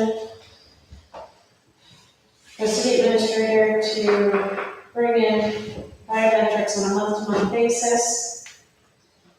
Can we split it in half? Let's split it between Sete and the other because I'm concerned. two motions. Yeah. can we do Oh, okay, two you want motions? two motions? Okay, Please. okay, that's fine. Make a motion to bring biometrics in on a month-to-month basis. I'll second that. Any further discussion on that? If not, we do have a motion by Commissioner Frasco with a second by Commissioner Basso to bring biometrics on a month-to-month basis. All in favor, say aye. Motion passes. So then I make a motion to, oh, Sorry, I don't mean to cut you off, but I kind of want to hear what the thought is on what the salary, what's going to happen there with the pay rather scale. beyond that. Just give us an idea, a range or something. For dollars? Yes. He's currently making $21.50 an hour. I would suggest, since the water would not be part of his responsibility, at least immediately, that we go to 23. Okay, we wrote that down. Was 23 what? $23 per hour. Okay, let's see that. Make a motion to appoint Stephanie Mendoza as interim Interim Public Works Director. interim public works director with a pay increase of up to $23 an hour. Correct. Do we include the, And, and open the application process. I'll come back, yes. I don't have I've got to figure out how I want to organize it. And that's okay, if we Yeah, we have- can direct you to open the process. Oh, yeah. Start the process of finding a vote. It may be an excellent opportunity to figure out how we can readjust that whole operation. That's why I'd like to take some time to think about it. Those two players in play, it's no longer personal. Right, So we can take the time to do it. exactly.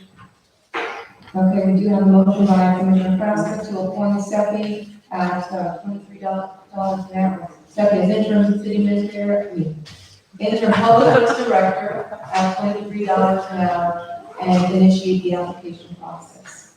And there's a second by Did you second what? Roger. If there's no further discussion, all in favor say aye. Aye. Motion passes. You have the next item on here? And that's possible. The cost of property and site? The cost of property. This actually is a discussion that goes hand in hand with the Vice Mayor's presentation earlier. We have, let me back up. Everybody in this room knows better than I do that we have an 80-acre pasture, just literally a block or two from here, that has been a key part of this community forever, and it is currently for sale.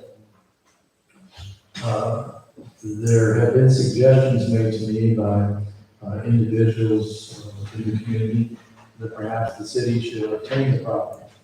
The present value, the present asking price is $4 million, which I think we would mostly all agree is beyond our range.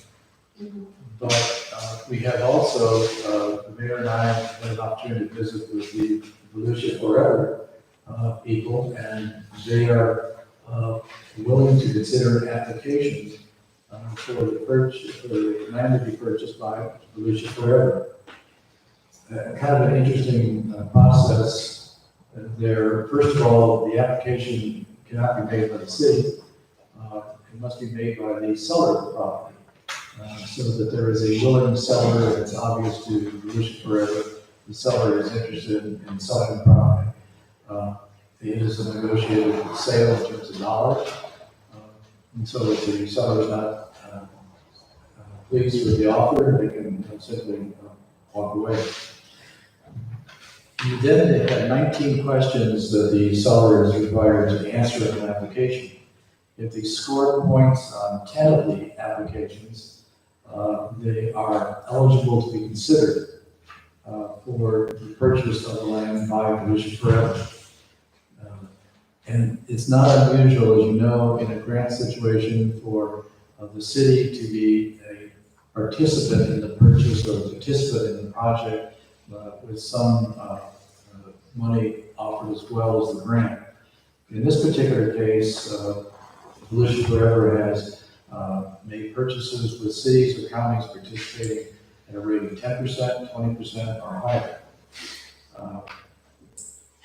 I would suggest that we at least consider 10% of the asking price, as it may be finally negotiated, with a maximum of $400,000. And everybody in the room is probably choking about now, but and it's a huge number. But I would also point out to you that money cannot be any cheaper to try right now. You can borrow money. I was watching one of the advertisements. You can actually borrow money less than 2% right now. And as a tax exempt entity, our money is even cheaper because the banks who loan us the money don't pay tax on the interest we pay them.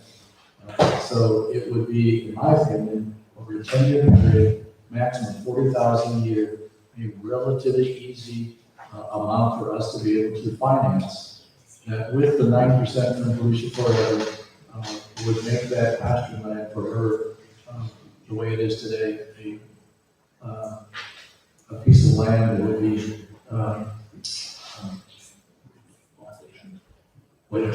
pasture, A gym, a piece of land. a piece of land. Can I say two things on this, please? Uh-huh. First and foremost, I will recuse myself when it comes to the voting process, because Mr. Goss is married to my daughter. But secondly, there will be something done with that if it doesn't go down this path, and it will be a housing development, and there will be a lot more, homes and people in our community there. Myself, when I talked to him, I said, you know, I would prefer to see that property, if houses were there, on 2.5 acre parcels or so, you know, big, large, state type homes, blah, blah, blah. But he's in a position where he's the, not the executive, but, the person who's responsible for, the business side of what that property's done for his family. And so it's incumbent on him to do what's best for his family. And so he's going to do that one way or the other. So let's not mislead ourselves into thinking that if we don't engage in this process, that something will happen there. I would think probably inside the next 5 years, I wouldn't be surprised to see that. So I think that should drive the board's direction, the community's direction. A classic example is the discussion we had last night, rezoning a piece of property. What's going to be used on that property 5 years from now, 10 years? And you're permitted all the things in the book. And I would venture to say, my brief history of the community, they wouldn't like any of them. And one of the, I know I had forwarded over some information about forestry and the grant for forestry, and it was a 3-year implemented plan with planting won't actually be until the 3rd year. But I believe that fits into the Evolution Forever, and the design of that grant program. These things seem to happen so quickly, I don't know. That's true, I've not had a chance to look at that one in that detail, but I really was looking for some sentiment that the city was willing at least to consider that sort of a contribution. Now, one of the things that I need to tell you is, well, first, two things. First of all, Roger asked me what kind of uses can the property be put to, and there's a common ordinance that I have that details basically what you can use it for. The answer very quickly is not much. You can use it for trails, you can use it for bicycles. It's all passive, you cannot use any structures on it, you have to do baseball fields, any of those type of things. It would basically be kept in a natural condition as it is today, use it for camping. And all of that is to be detailed in a land use agreement between Evolution Forever and the city. That would be negotiated. Tables and all that fits within that, picnic tables. Oh, yeah, Long picnic tables, trails. park benches. Mixed trails, most likely a fitness trail around the question center with information on it.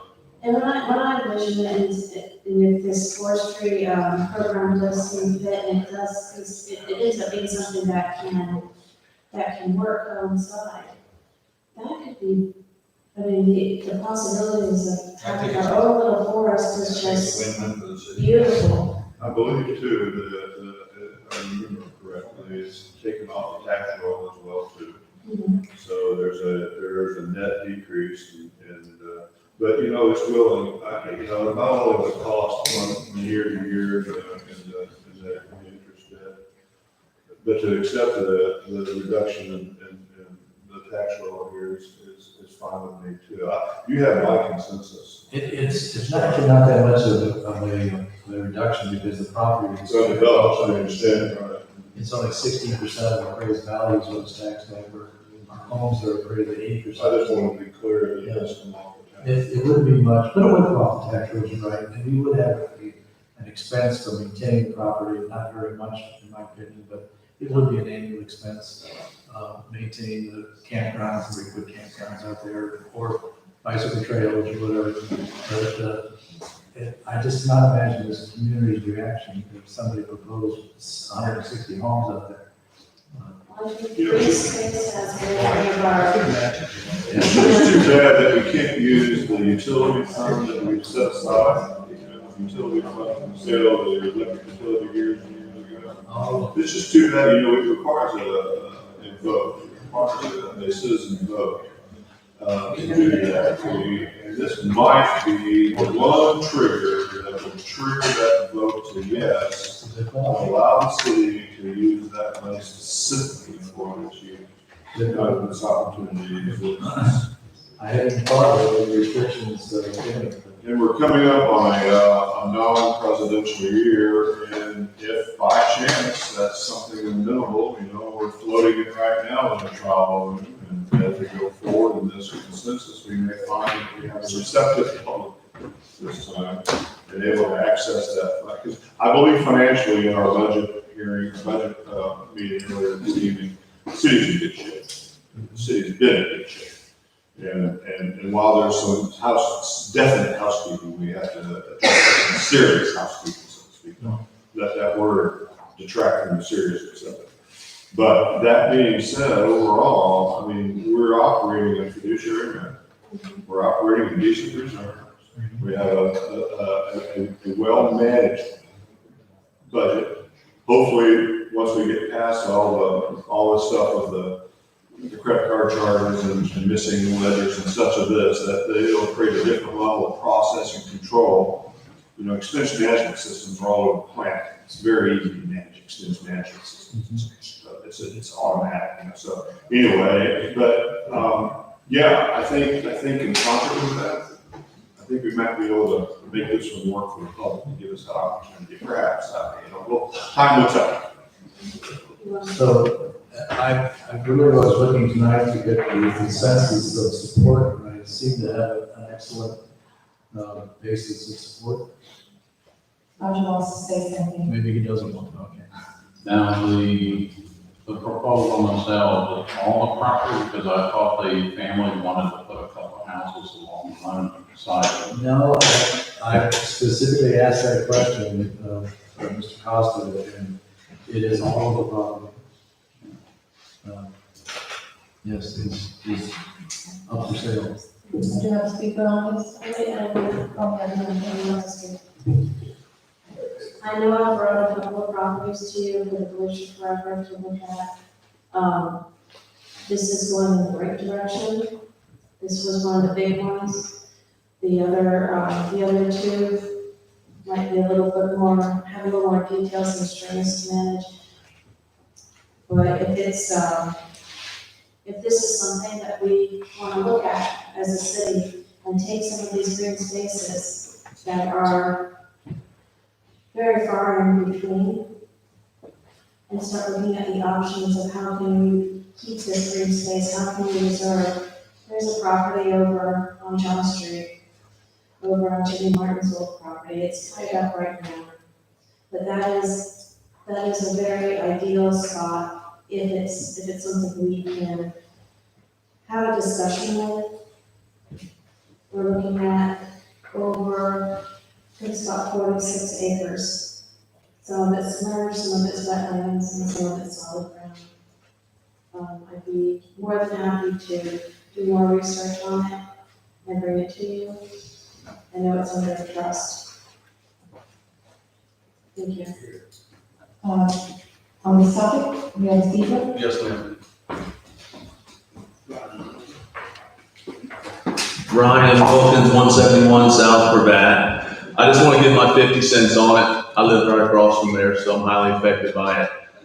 I would love to see it as nature trails and so on, but it is about to be maintained. So when it's not just mowing your yard. There's 70 acres over there that's going to have to be maintained. And the price is inflated on it drastically. So I just want everybody to think about that. Yes, we want it. Rumor has it was contracted for almost half of that 2 months ago. So that's just all I want to say is it's a great piece to have. Yes, it's going to have to be maintained. We have a problem maintaining what we have here now. And I don't know the calculation of the roadways we have in town, but it's probably equivalent to that 70 acres. And then second of all, the 4 million, which even if we're only on hook for 400,000, it's $57,000 an acre. So that's all I'm gonna say. Did you want to ask? Yeah, I would like that. We have another speaker on this. Obviously, Alan Cook, 849 Pleasant Street. I kind of had an epiphany a couple weeks ago. You know, me and my crazy ideas. Obviously, I love the park thing. I love that. Obviously, there's the downside to the, you know, it's not gonna be on the tax roll no more. Obviously, I like maintenance costs. You guys are special. But, I would hate to see houses there. But like per the meeting last night with Melissa, with the fight over where the downtown district is and parking, how about that be like a new downtown? Like you have a blank slate to work with down there. You could create a whole new thing so easy with utilities and parks and open spaces and have a big parking lot, have the commercial, have the housing above it. Obviously not dense, but you could even have a new police station, have a new city hall. It could be a vast, big spread out area with cobblestone streets and bricks and benches, and it's just something to think about. We would have control of it, but I would love to see it stay the way it is. But if it's gonna grow, that would make obviously the road could connect back to Pennsylvania or Washington and make a loop back through the Equestrian Center to connect the loop. But again, it was just, I was just riding by, I'm like, knowing that, hey, there's gonna be houses there one day, I'm like, that would be a cool little new city area. Well, obviously, I don't know how that works with the money and developers and all that, but that's up to you guys. I'm just saying, you guys were talking about like the maintenance of this building last night, how much it's gonna cost. This building's not gonna last forever. I mean, you guys are gonna grow, the city's gonna grow, whether we like it or not. So I'm just saying like, hey, has anybody stepped outside the box and thought about that, is all I'm saying. I don't wanna be, I don't know, just a thought. That one brand is just, is to leave it forever. Because it as this.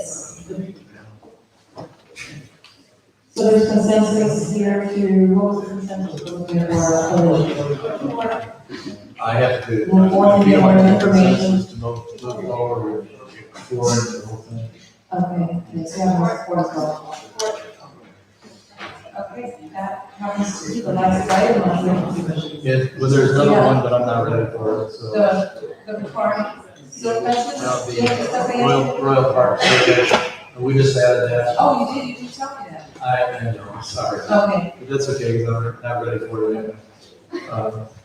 So we'll catch that on the 22nd. And I do want to explore, that would be the 300,000, I think it makes a lot of sense. But I also think it makes sense to borrow money, because it's virtually free money. So let me explore all of this thing. Thank you very much. One time, early on, we explored the possibility of converting Blake Park to a commercial downtown, and taking that income, trying to do something with cost and leverage it that way. Blake Park is way too covered over in the galleries. There's no way that's being done. So to Mr. Cook Jr.'s point, there was some thought that was just so much. Now, if we wanted to take that nut and buy that thing for $4 million, then we can do a lot of it. So I'm totally interested in all the options. They're good. Are we done with this? Looks like we're done with that. Commissioners, anything further? Tomorrow, zone 1, zone 2, zone 3. Tomorrow, we do have our ceremony here for the 9/11 at 9 o'clock in the morning. We invite you to come on that. And the next meeting is set for September 22nd, and that's our second hearing for the budget. With that, thank you very much, and have a good evening. I don't